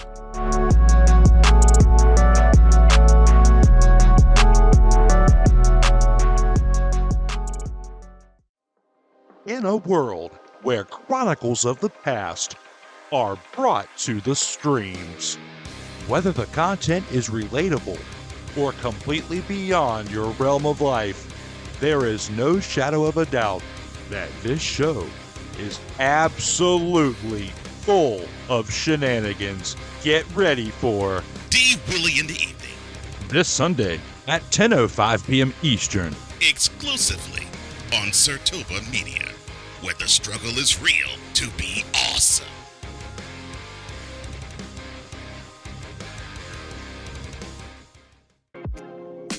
Get Mounts of Entertainment with Paramount Plus. Stream new movies such as Mean Girls, Transformers: Rise of the Beast, and Good Burger 2 with Paramount Plus. Stream live sports such as the UEFA Champions League, the NFL on CBS, the PGA Tour, and March Madness. Catch hit CBS shows such as Fire Country, Ghost, NCIS, and more. But also catch exclusive originals with Paramount Plus such as Special Ops Lioness, The Family Stallones, and the hit series Halo. The new streaming home of Showtime. Watch Showtime original series and movies when you sign up with Paramount Plus with Showtime. Make it a fun, action-packed adventure for the whole family and create kid-friendly profiles for the little ones. So much to stream with Paramount Plus with over 45,000 full episodes from BET, CBS, Comedy Central, MTV, Nickelodeon, and more. Paramount Plus plan starts at $5.99, but if you subscribe today, you get a free trial. Paramount Plus, mountains of entertainment. Join the transporter to Hades. Your butt and gut becomes one. Join the reformer of hooker whores. This is my daughter, Placenta Booty Johnson. Join the bronze god. Whenever you are in distress, take off your baseball cap and throw it in the air. Join your very own superhero of broadcasting, Chris Bass. So whatever color crayon they get, they palm it and do 2 circles, and that translates to, I can beat up black people. As she takes you through the week's paces in Baseline. Live every Saturday at 8 a.m. Eastern, 7 a.m. Central, Pacific Time Zone people, just stay asleep when this is on live and just catch the recording. Oh, I'm sorry. Exclusively on the Chris Bass YouTube channel.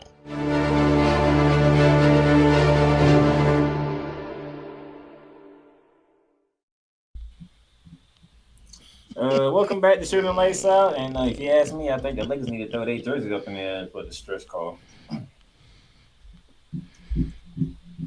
But now, the weekend is here. Tonight in the weekend, we got great action. So, let me pull it up. I think that's the one I deleted by accident. Go me. All right, there we go. We got it. So here we go. Tonight we have a triple header on ESPN. Surprisingly, they got triple on ESPN knowing they cover the NFL draft at the same time. That should be fun. We got the Bucks and Pacers up in Indy, the Clippers and Mavs down in Dallas, and the Timberwolves and Suns down in Phoenix. Beginning with the Milwaukee Bucks and the Indiana Pacers tied at 1-1 apiece going into Game 3. As me and Cool mentioned earlier, and Coach Johnson, you just joined us, Chris Middleton is questionable for tonight's game. And the other question that most people are asking, Giannis will not be playing this game either. That was never. So there'll be no Giannis, and you might possibly no Middleton. And possibly no Middleton, so it could be the Dame Lillard show. And we'll see if Bart Porter show up again. Here, there go your little bet line for all my people that like to bet. So, Pacers favored by 4.5 points. While they at home. So, Game 3, ladies and gentlemen. And I'm going to start with the EP of all EP, Mr. Coach Johnson. Game 2 was telling. The Bucks rode Dame's hot first half in Game 1, and I think they felt as though it was going to be more of the same. And the Pacers in the second half was like, nah, it's not. It's not. You're going to need your boy that wears 34 if you're going to win this series. And now we are looking at the possibility of, and I'll actually have to acquiesce to Cool on this one. It is looking more and more like the Pacers are going to take this series from the Bucks, and reason being, I mean, you have two reasons to me that's just glaring. Giannis being out is a blow to the Bucks. Chris Middleton being out is also a blow to the Bucks. And Doc Rivers being the head coach of the team is another blow. I mean, he does better when he's a color commentator on ESPN or TNT when he break it down the game there. But in terms of the X's and O's on the sideline, he'll mess the team up in the playoffs. Just ask the Celtics, the Clippers, the Magic, the Sixers, and now we'll be asking the Bucks because he just simply tanks teams when it comes to playoffs because his X's and O's and the way he manages his team, it's horrible. What I don't like about the Bucks right now is you have a team that really doesn't. They really don't believe in one another, and now you need to have the Bucks remind one another We're supposed to be one of these teams that's supposed to stop the Celtics. We're supposed to be one of the teams that's supposed to stop them, but heck, we can't stop a cold, as evidenced by the second half of Game 2.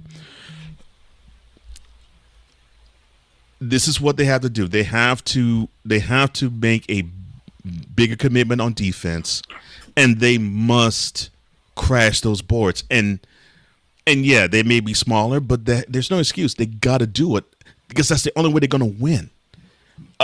Otherwise, the Pacers going to have their way with them in Indy the next 2 games easily. All right, so you got that going, and Kuma Kane. So it's really, really, really, really imperative for Milwaukee to get a game tonight. Yes. They can't lose game 2 and 3, especially if you don't have Middleton. They got to find a way. I don't know how if they don't have Middleton too, but Milwaukee got to win this game.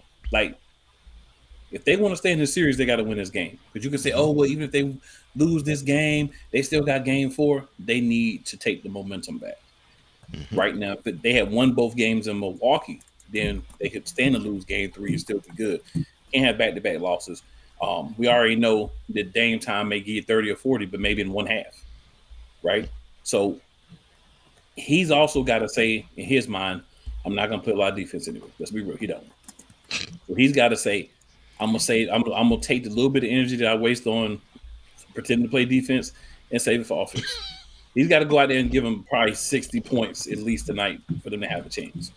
We need Dame time. We need that dude that took that trash team in Portland all the way to the Western Conference Finals. Got to show up. They don't see him there, and Chris Middleton doesn't play. Even if Chris Middleton plays, they probably still need that. But without him, they definitely need that.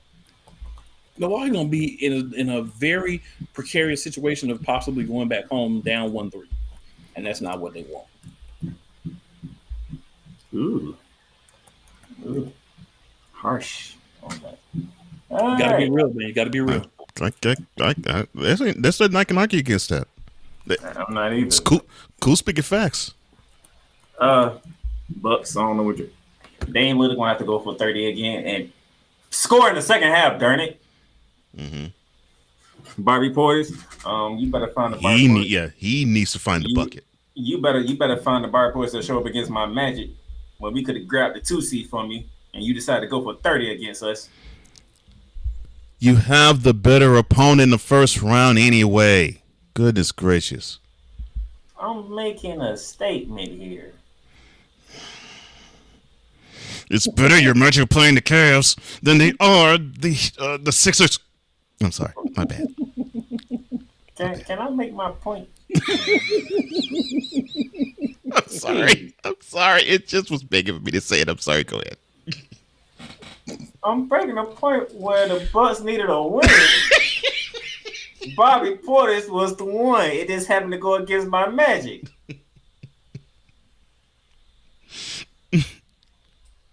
Jeez. Tell them why you mad, son. Yeah, tell them why you mad, son. You're talking to you, not me.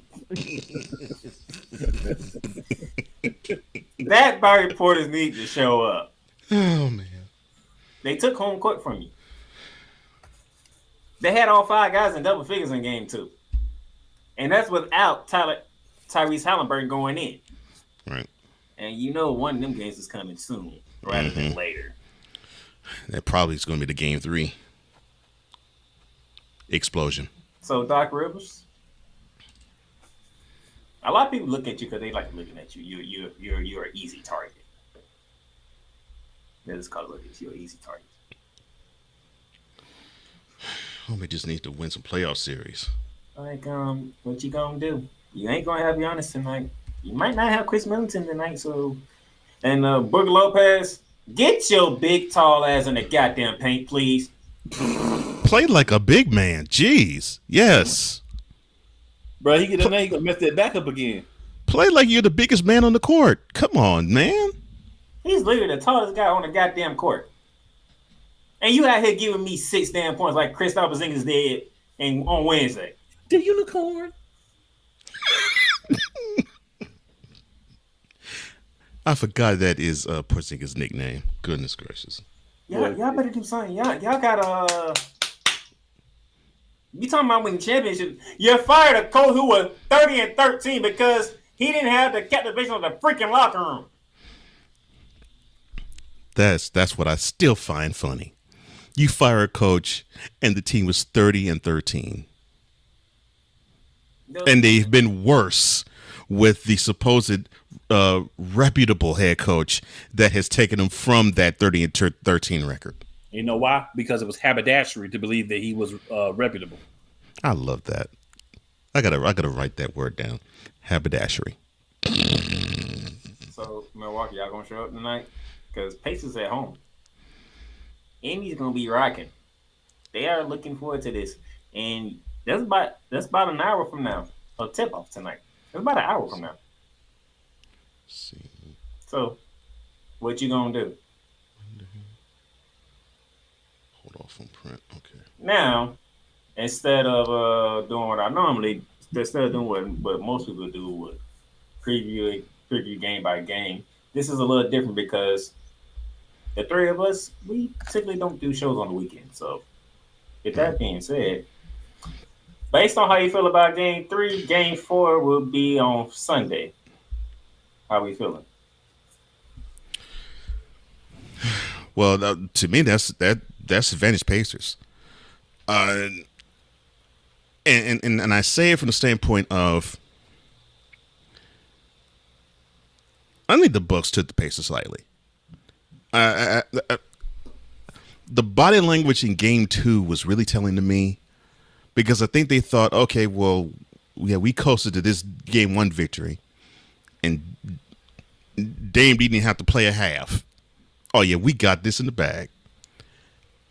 And they're going to pay the price because you're dealing with a team of the Pacers. They're young, they're hungry, and they want to be respected. Dare say, and I'm about to throw up, their performance in the in-season tournament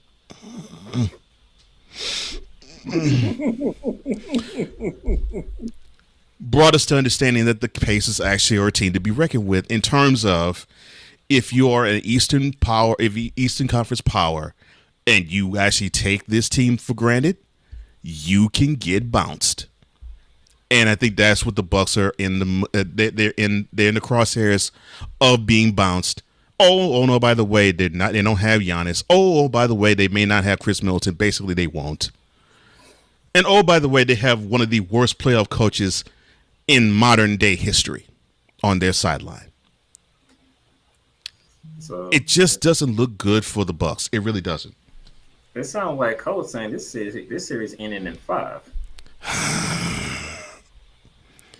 I don't want to say 5, but the way the Bucks looked. Well, seriously, the way the Bucks looked in the second half of game 2, I'm like, man, you took this team too lightly, and you about to pay the price. Well, basically, you're saying Pacers defend the home court. Yeah, Pacers going to defend on court, but the Bucks need to take one, and I'm with Cool. They need to take this game tonight, and if they don't, forget Sunday. 2-2 or 3-1.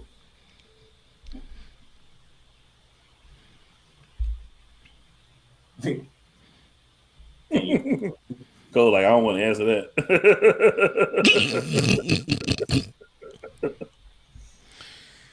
You answer it. Me? Yeah, you. Oh, I'll answer the question for you. So it's gonna be 2-2. Milwaukee gonna find a way to win one of these games in Indiana. But here's the problem: if it's not game 3, then you're putting yourself in a situation where you got to win like 4 out of 5. Well, 3 out of 5. You know what I'm saying? Yeah, 3 out of the next 5. Yeah. Yeah. You don't want to put yourself in that situation because then even if you win game 4, you still got to turn around and beat them 2 more times. Mm-hmm. Whereas if you take care of business in game 3, you put a little bit more of the pressure back on to Indianapolis. And Indianapolis hasn't shown throughout the last couple of years that they handle pressure very well. Right? Mm-hmm. So Milwaukee, it's a game of games within the game. And the game within the game is trying to stay up one game. I'm up 1, you come back, you get me. Okay, I get back up on you, get the home court back. You beat me, we still 2-2. I get my third game. I got 2 shots then to finish out the series. You get your third game before me. You got 2 shots to finish out the series, or maybe 3. You know what I'm saying? So that's where I feel like Milwaukee has got to find a way to go 1-1 in Indianapolis to have any shot, and I believe they're going to do it. They have the talent to do it, yes. It's just that mental makeup to me and the hunger factor of the Pacers that gives me pause. But see, you know, the Pacers are going to let you in because defensively they don't give up monkeys. You know what? 100. Now you get no argument out of me on that. I wish their defense was better. I agree with you, man. Yeah, that's why I said Damian Lillard can take a little less pretending to play defense and just use the energy on offense. Because I mean, it's not like they're gonna play defense on him. Right. All right. So what I'm gonna do, I'm gonna put our next series we're gonna talk about on the full screen because I know once I do it, Cole Johnson's gonna laugh because he's gonna come after me. Our next series we're going to talk about takes us to the city of Dallas.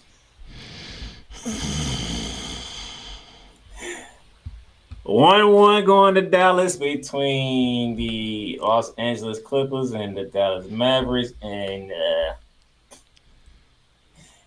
here we go, 8 p.m. tonight on ESPN after Milwaukee and Indiana. Mavericks 4.5 favorites at home. Kawhi's back for the Clippers, so I'm going to go to Kool McCain first because I already know Cole Johnson's going to throw me in the 10 fan club for the Clippers. For this series, you can make me number 11 because I believe the Clippers, with Kawhi back, they're going to handle business tonight. Oh, Silky John Stone is going to be back pulling in 15 to 17 footers all over the place. Oh, my God. And facilitating and making the team better and making you have to guard him.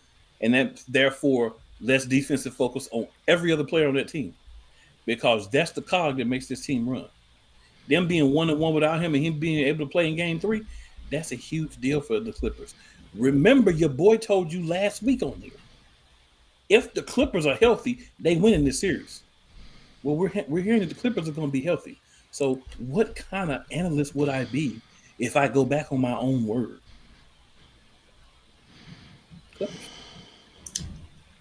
Clippers, you have to win on the road anyway, so you might as well take this one tonight. You got to win on the road anyway, you might as well take this tonight. So yes, sir. I'm going to take that off because I know if I know Coach, I was like, I know he's going to go ahead and talk about games 3 and 4 anyway because it's the Clippers we're talking about. So there you go. See, I really wish this was wrestling.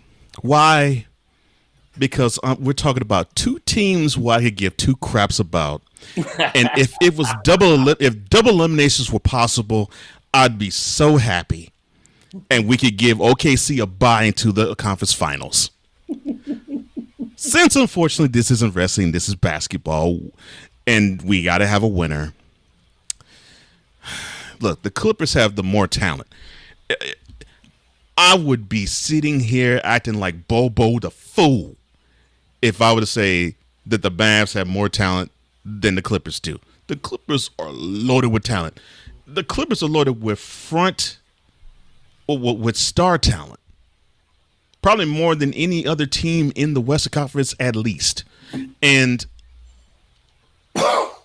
they should, and I agree with Cole, they should advance because if they're healthy, there's a team with the exception of the Nuggets and maybe the Timberwolves that can handle them in the West. I don't think this team is healthy. And I put it this way. So they played without Kawhi in game 1. They won by double digits against the Mavericks. Kawhi Leonard was on the court. It was a defensive battle, which I was surprised. And the Mavs won it.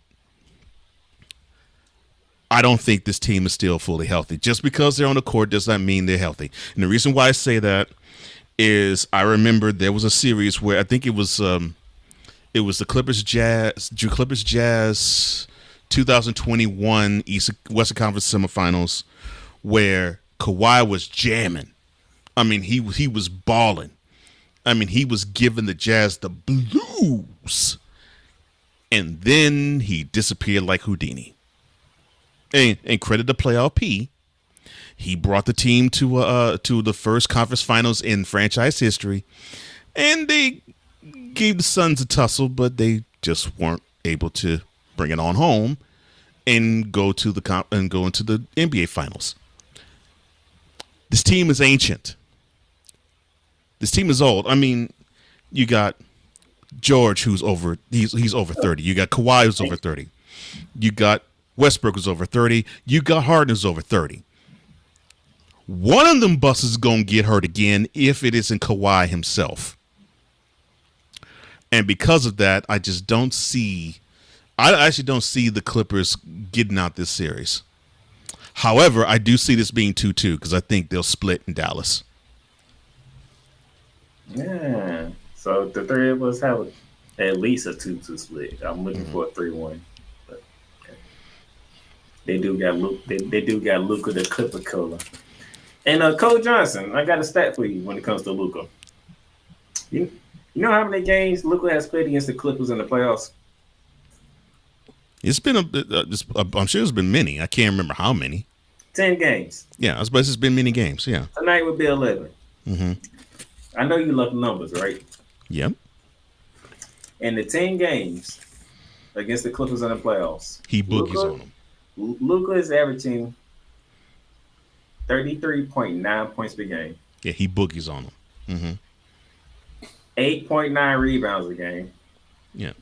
9.3 assists per game. Shooting 48% from the field and 38% from three. Yeah. They do boogies on the Clippers.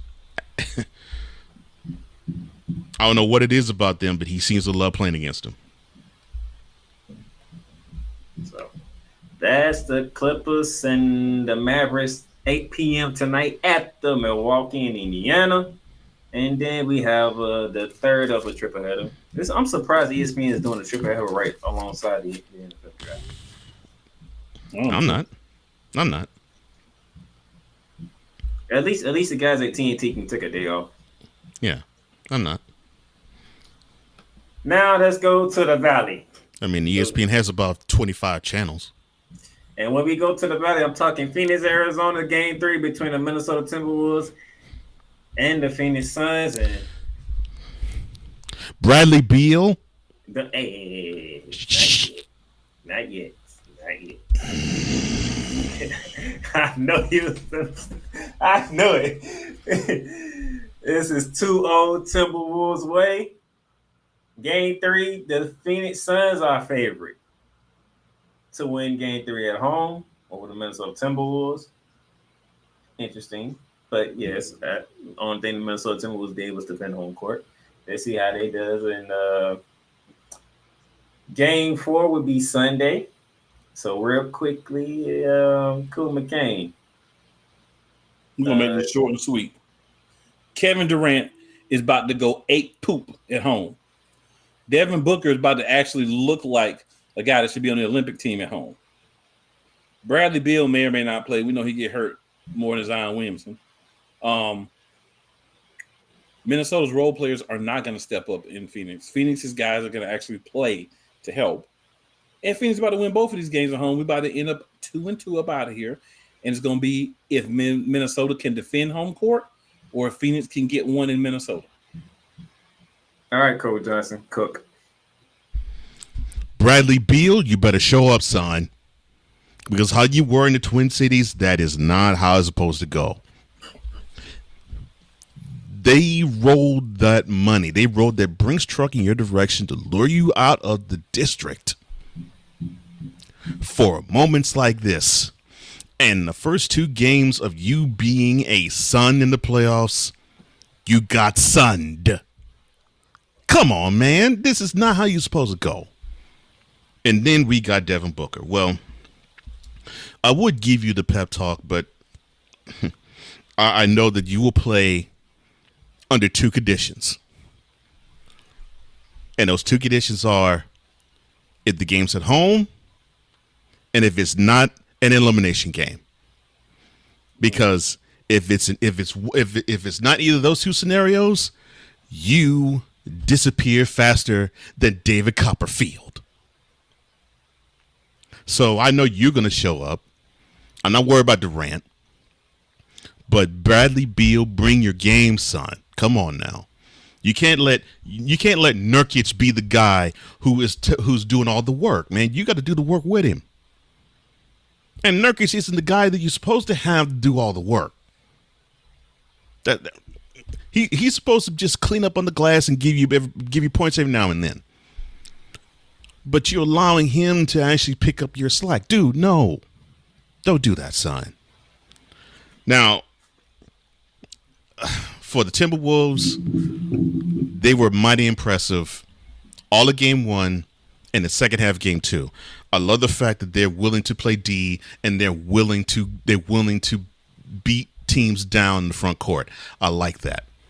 We need more teams like that. We need more teams who want to be big in the front court and just show that they can dominate. I love that. What I think will happen, though, and I think we saw it had a portent of things to come in game 2 when you had Karl Anthony Towns pick up 3 fouls in the first quarter. He won't have the home cooking, and although he's a veteran now in the league, he's going to play like he is wet behind the ears and the breath is still smell like Similac. So I think he's not going to be effective like he normally would be. Gobert will be fine, but he won't score like he has been, though. To me, the key is McDaniels. If he can score more, if he can step up and score, then I think this pressure would be on the Suns to actually hold home court.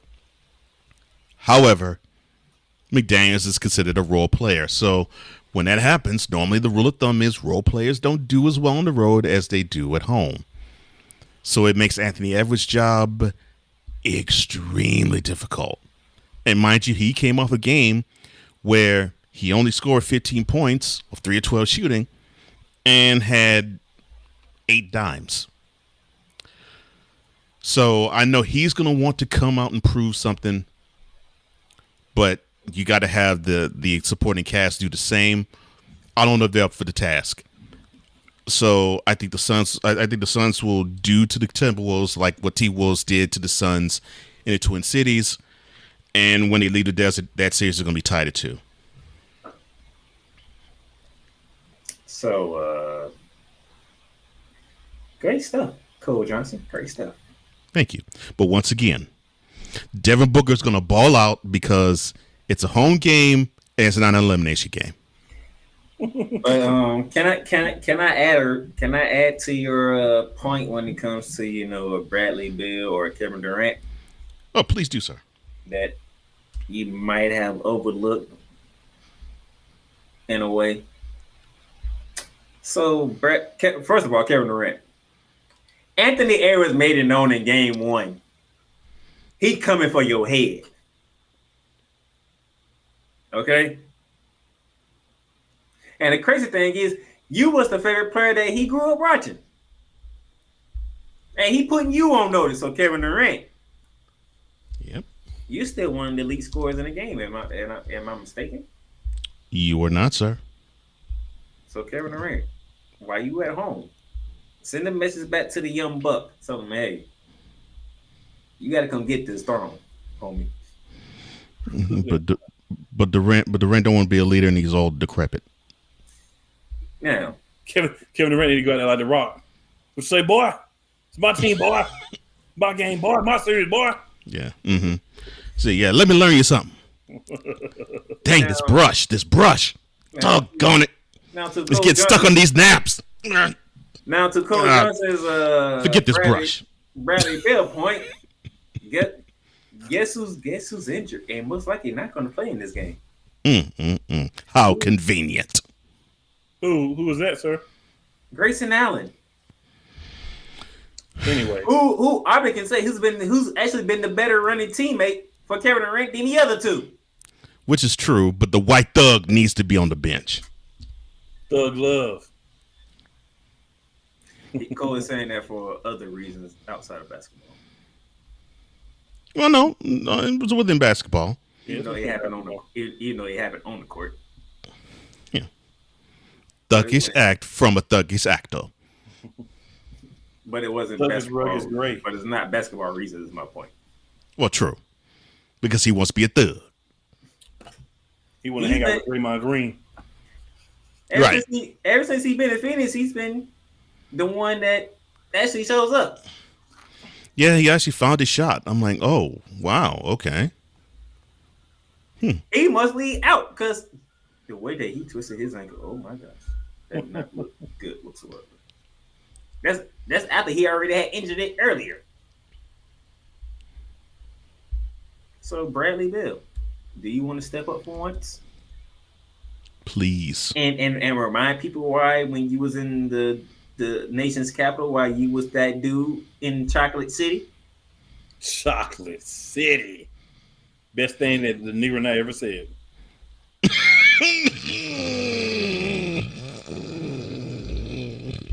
I hate the fact Cool said that because he knew who I got it from. I hate that fact there. That's the why I hate what you just said.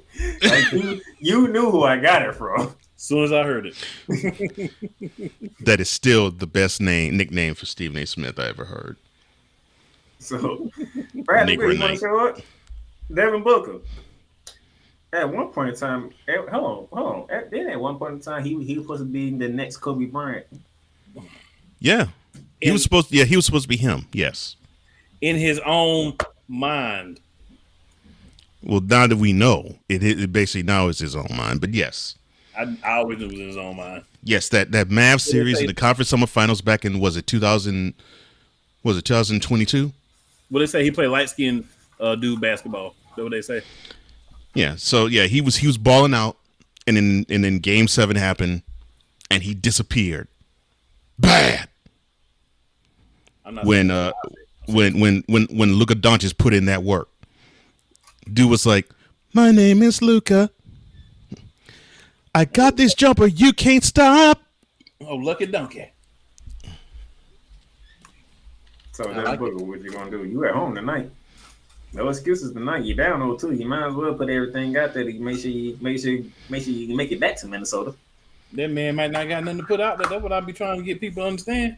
That man ain't got nothing left. That man broke. Mind, body, and soul. That man broke. Oh Lord. Oh my gosh. So that's tonight, ladies and gentlemen. Let's see what happens in this triple header. Water from a turnip with Bradley, which kicks off in about 45 minutes right now, beginning in the East with the Milwaukee Bucks and the Indiana Pacers. Now, let's move to Saturday. 4 games on the docket, 2 in the East, 2 in the West. I'm going to make it real quickly. We're going to the East first. Right there on your screen, Cole Johnson. You got Cleveland and Orlando in Game 4, and then you got the Boston Celtics and the Miami Heat in Game 3. Saturday. Oh, this Saturday. Weekend.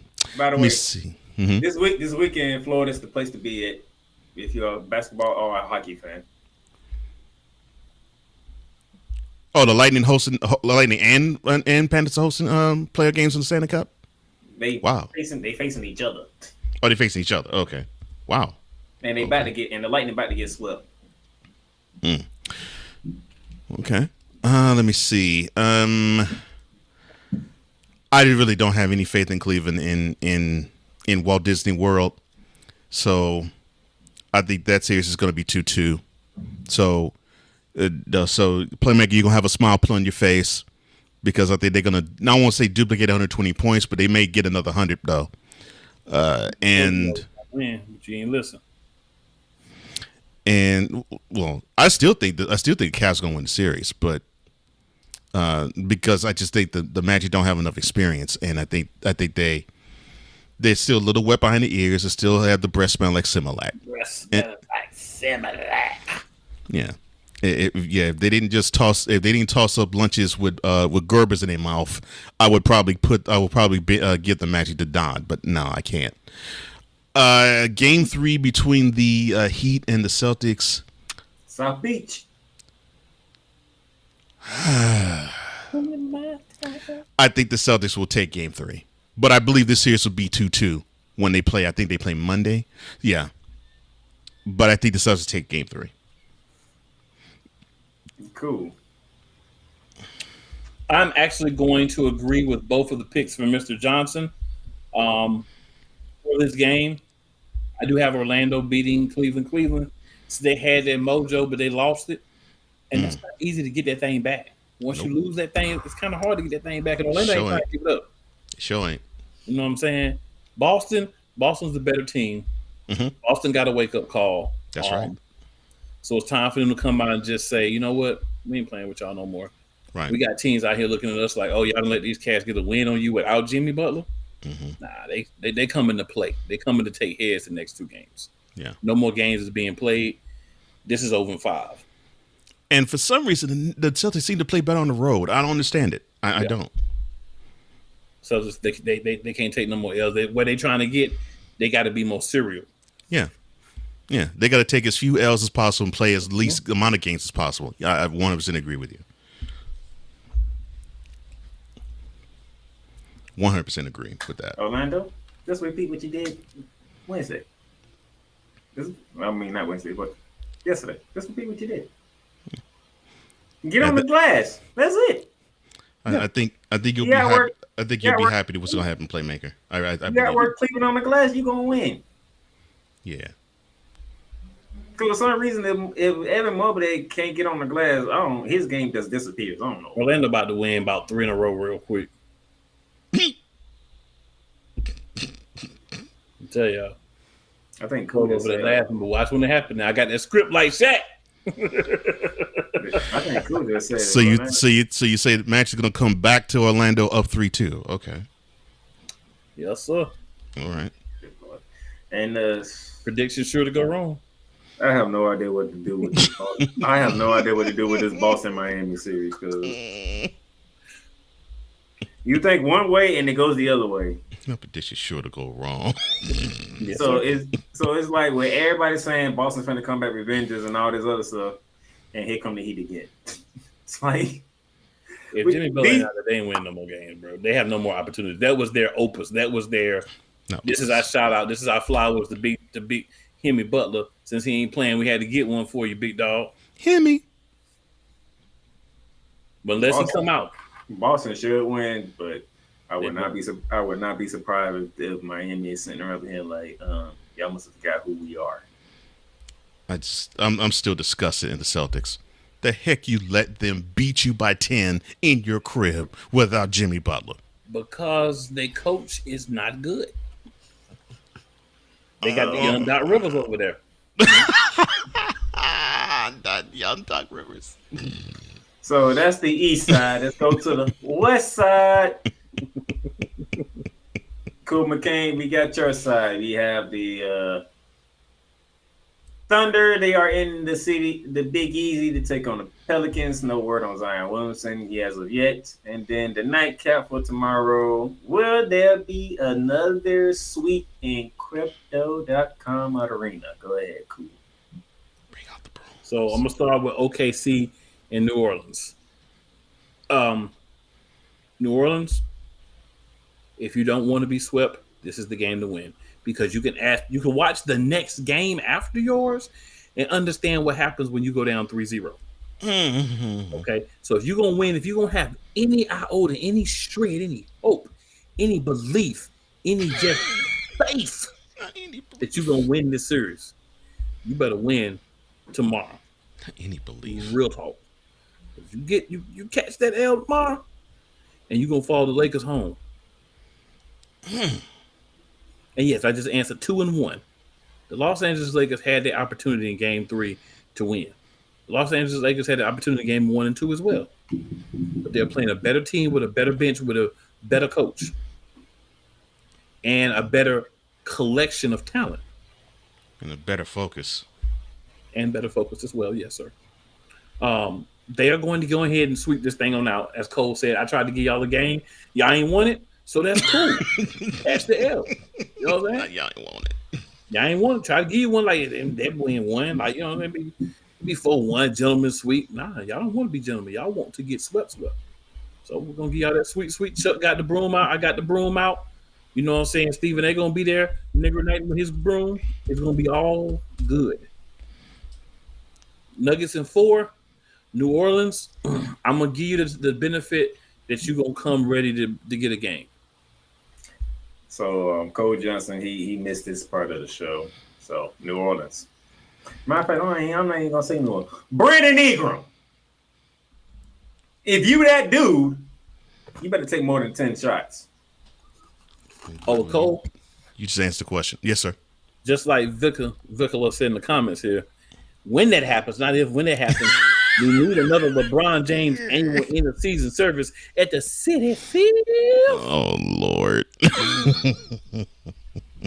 Anyway. Another end of season service. Okay. Brandon Ingram, I'm gonna need more than 10 shots if the Pelicans is gonna stave off elimination and not get 20. You can't be around here taking 20 shots. No, he got to take 20 in 2 games. Yeah, he got to take 20 in 1 game. 21 game. You got 18 points both games, and you took 10 shots in both games, and you hit half of them in both games. The low should be 20. Not the low. If you that dude, because Zion, we don't know the status of Zion. Ain't sounding good either. Yeah, we do know this. We do know the status of Zion. Ow! So Brandon Ingram, you gonna rise up or something? Are you gonna rise up and make sure the Pelicans don't get swept? Because if you don't show up, CJ McCollum can't do it on his own. I said you got to rise on up for this game, sir. And those of you, if you know me, you know what team I hate, so you already know what I want. Just in case they don't know, Playmaker, tell them. I'm gonna let Cole tell them. Well, all right, for the Pelicans and Thunder. Look, Pelicans. Let me see if I can say this with this much compassion as I have. You don't rep my birthplace very well.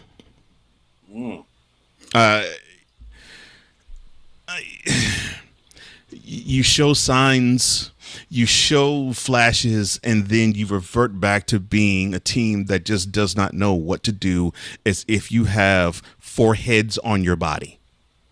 I don't understand it. You played great defensively in game 1, but you couldn't buy a bucket. And this is what, let me go back to game 1 of this series for a quick second. So it's tied in 92. You got the ball. You decide to chunk not 1 and get a rebound, not 2 and get a rebound, but 3 errant 3-pointers and not try to get a better shot any of those 3 times. This was a game where the points were coming at a premium, and you should have tried for a better shot. And I don't mean a 3, I mean a 2, because they were giving it to you almost all game long. And you were hitting some, but you weren't hitting any in the 4th, and you decided to just chunk up shots. That's what I'm talking about. And then, well, we shouldn't even talk about game 2. This is your opportunity to do something. Anything, because let's be honest, the Thunder is long. The Thunder is talented. Well, with all due respect to someone who claims that Shea Gilgeous Alexander is a fraud, dude is an MVP candidate, and when he comes to play, the dude balls. Now, what you have to do is take advantage of the fact he's young. So take advantage of that. Take advantage of the fact that Chet Holmgren is young as well, and try to nullify that and make the stage bigger than it is for them. You do that, I think you can take these 2 games in New Orleans. I don't think you can. You probably take 1. You're not going to take 2. And as for the Nuggets and Lakers, you see, Playmaker. He rooted for old 23 when he was down in the Heat. And then when he left the Heat, he basically was like, forget 23.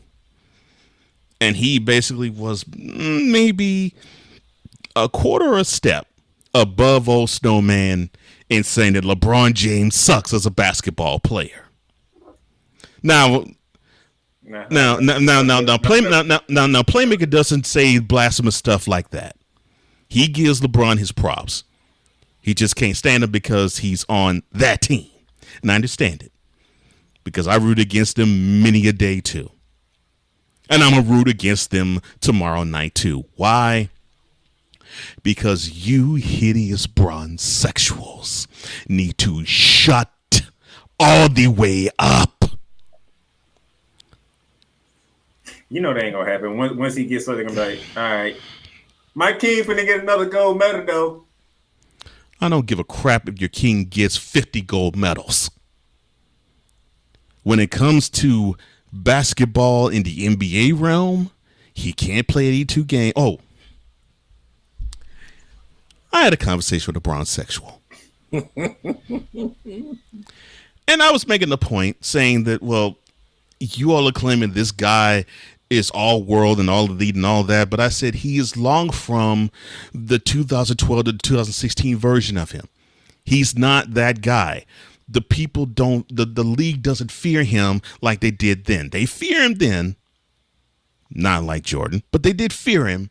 They don't fear him like that now. And I had a clown respond to me, having the nerve to opine, quote, long? Long? What do you mean long? I said, sir. He says, oh yeah, he's still all NBA. I said, okay. Let's see. One, is he the greatest player in the game today? No. Number two, is he the greatest player on his team? No. Number three, does he come close to playing 82 games in the season? No. So with those three things, that means that LeBron James is long from the 2012 to 2016 self, because he would come closer to playing 82 games then. He was the greatest player on his team, and people thought he was the greatest player in the game of that day. You have these bronze sexuals with this guy who is 39 years and 4 months of age thinking that the ground is sweet once he steps on it. They still believe that the air is sweet when he breathes it. And they still believe his crap tastes like Skittles when he deposits.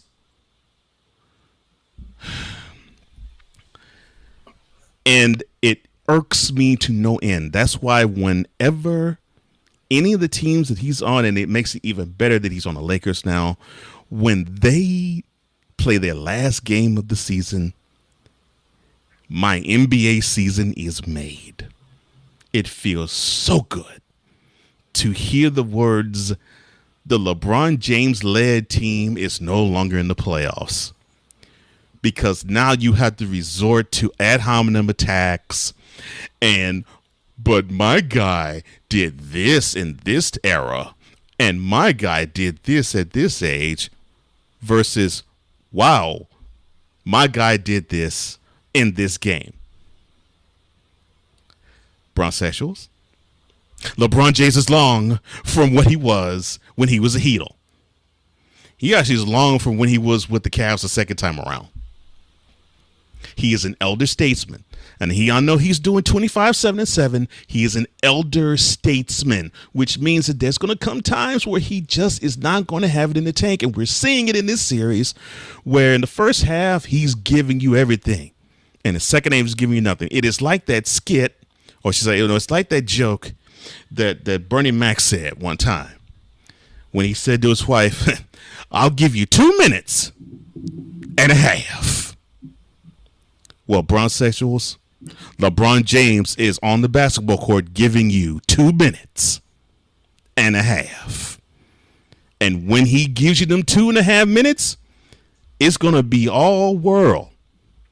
But best believe that when them 2.5 minutes are over and the deposit's been made,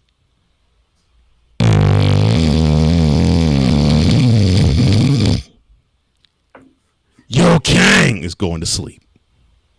And so the Lakers. Bye-bye. Get the brooms. R.I.P. Bernie Mac. Bernie Mac has made my show. Oh my gosh.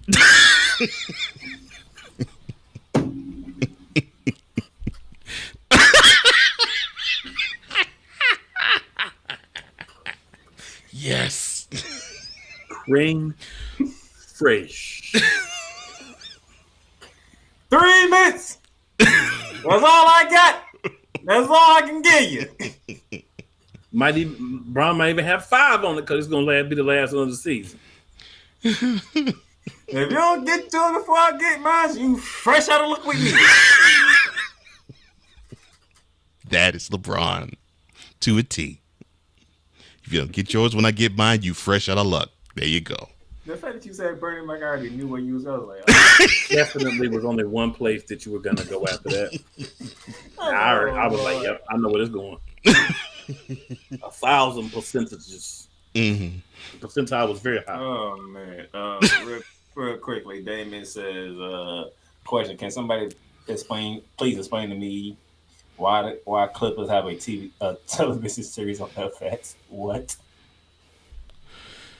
What have they done to earn a TV show? Probably Steve Ballmer. That's probably the best description. The dude is actually he is made for TV. You put the camera on him, he is one of the most entertaining individuals you'll ever see on TV. And of course, they have the new arena that they're building in Inglewood. So yeah, they're chronicling their last year. So that's what I'm thinking. They're probably chronicling last year crypto, and probably gonna chronicle their first year in Intuit Dome. But so that's probably why. He is a true fan of the basketball. Yeah, he is. I don't see no other owner act the way that he acts. Mark Cuban Mark was trying to be. That's what I'm saying. Mark Cuban is put to shame. By the way, Steve Ballmer is. And then Sunday, we already went over these series, but just to show y'all what it got. Game 4 between the Knicks and the 76ers. Game 4 between the Clippers and the Mavs. Bucks and Pacers and Timberwolves and Sun. And if I remember correctly, I think Cool is saying 2-2 going back to Madison Square Garden. 2-2 going back to Crypto.com. No, I'm saying Knickerbockers. So 3-1 Knicks. So you're saying 3-1 Knicks. Okay. Yeah, I'm saying 3-1 Knickerbockers. So you're saying 3-1 Knicks, 2-2 heading back to Crypto. 2-2 going back to Milwaukee, and you saying 2-2 heading back to Minnesota. Yes, sir. Mm-hmm. Cool. All Yes, right, sir. Cole, what you got? 2-2, All right. 3-1.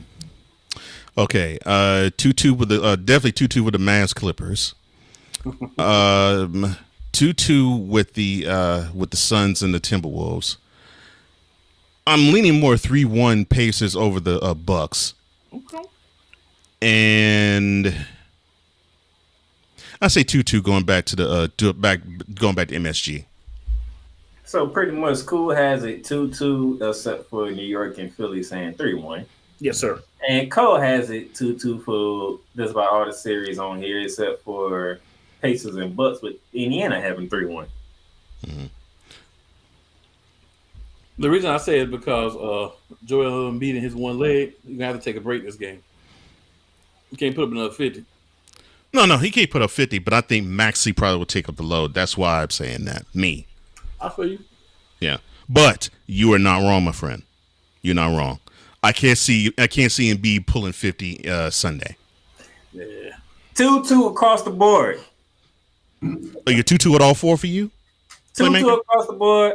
Okay. Except for Phoenix. Okay. Oh, so you think it's going to be 3-1 Timberwolves in that one? Okay. All right. Bradley Beal ain't gonna show up one of them damn games. Bradley Beal might not show up at all. I ain't Bradley Beal doing jack crap in the series. Bradley Beal, I said I wanted Kirk Cousins' agent. Oh Lord, Beal. No. That's an agent I want. He said I want Bradley Beal's I want Bradley Beal's agent. Who is that? Because that person got this man a whole lot of racks and a whole lot of bags. And this man has played about as much as I have. To not do, not even not play much, not even show up in the playoffs, not even play much in the regular season too. Didn't show up at all. That was one of the season where I'm like, me and Bradley Beal don't play the same amount of games, and it was this year. Oh my! Well, that's that. That's the weekend for you. Got a lot of games to look forward to. So when I come back Wednesday, I don't know who'll be joining me Wednesday. I was gonna say Monday, but the way that my schedule has set up, Monday can't happen. We understand, bro. The reason why Monday can't happen because my co-host on Monday, he wanted to tell them why me doing a show on Monday is not gonna happen. Yes, Oh, sir. Because of the commercial you need to be playing from Monarchs of Wrestling, which you do play. It will be at 6:30 p.m. Eastern Standard Time. that's right. And we'll be discussing the first night of the draft that will happen tonight for the WWE and That's previewing right. night 2 of the draft for the WWE. And if something happened in AEW, like the owner get beat up and pile driver and stuff like that, we might talk about that. And I'm sure Jordan Grace said a couple of things for us to talk about. And he was in the draft room with her neck brace. I was about to shout out to Tony Khan in the Jaguars war room wearing a neck brace. But because of that nose candy that he forgot that he actually had pain in his neck. Because you know when you on them different things that numb your pain, you forget. You know Oh Lord. Pain numbing substances. When you on those uppers, you be forgetting. And TK is definitely an upper guy. But funny thing is, I said Monday, right? That's why you said Monday. I think a show debuts on Monday. There is? I think I wonder what show you're talking about, sir. What could that be? What? The largest egg producer finds bird flu in chickens at a Texas plant. Weather. Devastating tornadoes rip through the heart of the United States. Inspiration. A breast cancer survivor completed the journey of chemotherapy and now begins a future one of matrimony or sports. Michael Jordan is shown on a photo with Diddy. LeBron James has a video extolling the virtues of a Diddy party. This has been yet another Beating a Dead Horse presentation. We got you covered. BS3 Network proudly presents The Morning Shift with Cole Johnson. Live every weekday morning beginning April 29th at 8 a.m. Eastern, 7 a.m. Central.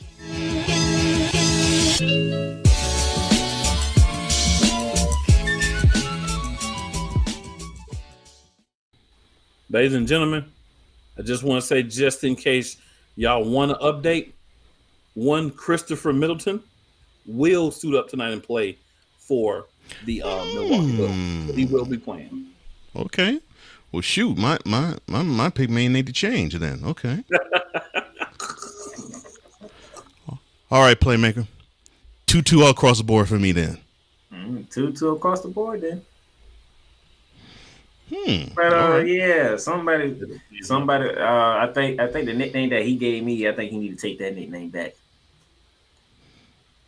What this the Hard is what got that the creator? This man has a show for 5 straight days. On top of everything else he's already doing. Which is true. Yeah, this is true. Yeah. Are you ready? I'll be making my debut. You got 2 whole days left before man. Yeah, before 8 a.m. Eastern Monday hits. Yeah. Wow. Am I ready? Part of me is not. But hopefully I will be, and I think you all gonna like it. And yes, you will still get stuff like and I will give you the guarantee here. I'll give you an exclusive here. Should the Nuggets sweep the Lakers, should they beat them tomorrow night, next week, you will receive a LeBron James / Bronsexual annual homegoing end of season funeral service at the City Field. You'll receive that on the morning shift. Complete with a eulogy and salutations. Salutations. Love it. This man here in this City Fifth.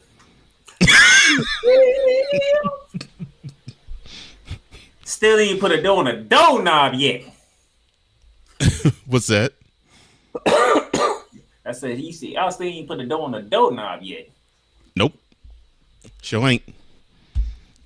They still got that building fund going. What? That building fund got it. That's a topic for you on a morning shift right there. Oh God, churches and the forever never ending building fund. Yeah. Building fund, no building. Yeah. I might actually have to touch on that once. Yeah, Damien. Yeah. Yeah, I want you to see it because I will definitely bring it. Oh. Yeah. Oh my gosh. I'll definitely bring it. Yeah. If I get what I want tomorrow, I know I'm going to hate that part of the show. What do you mean you're going to hate that part of the show? I hate it when you did it on Snowman. Well, I for one loved it. Why you think I avoided? You forgot the reason why I avoided Wednesdays? I love this. Sexual confessions.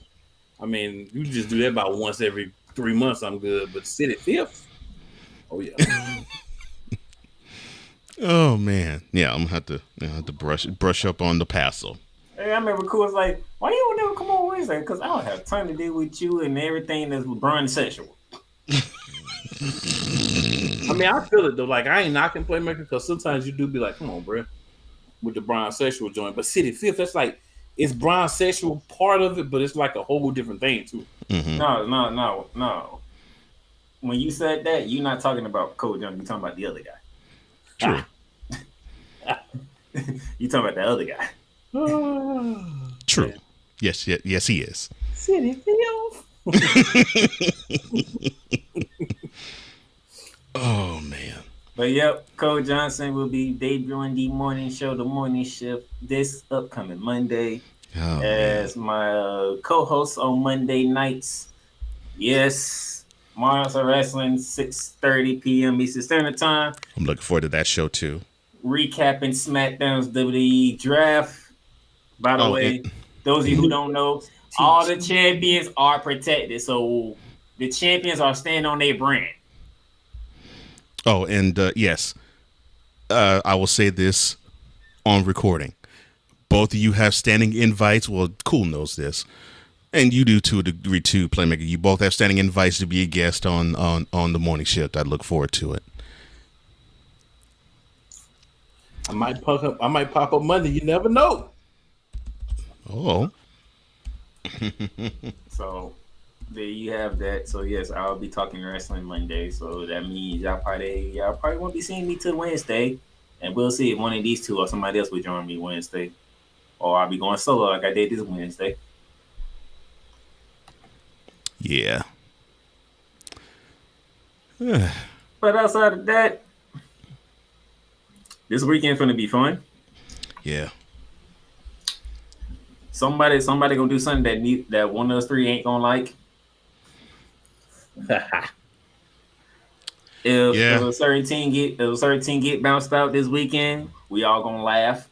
We sure are. And one's gonna laugh harder than the other two, but yes, we'll still laugh. We'll still laugh hard. I don't think you're talking about you. I think you're talking about me.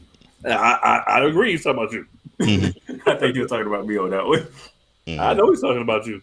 Mm-hmm. And if a couple of teams let a series go back to their place at 2-2, they're in trouble.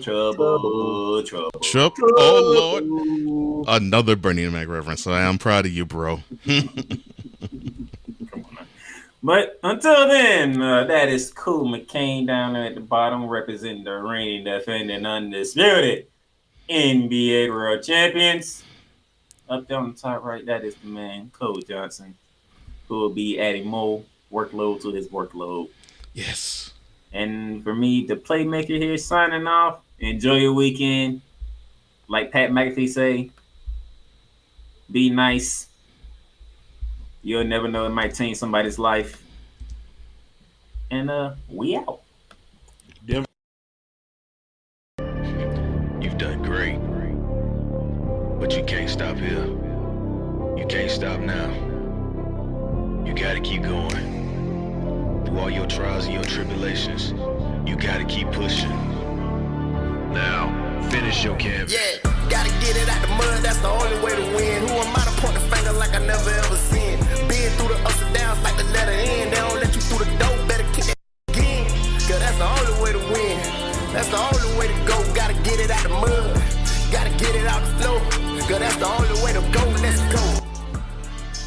Thank you for tuning in to today's episode.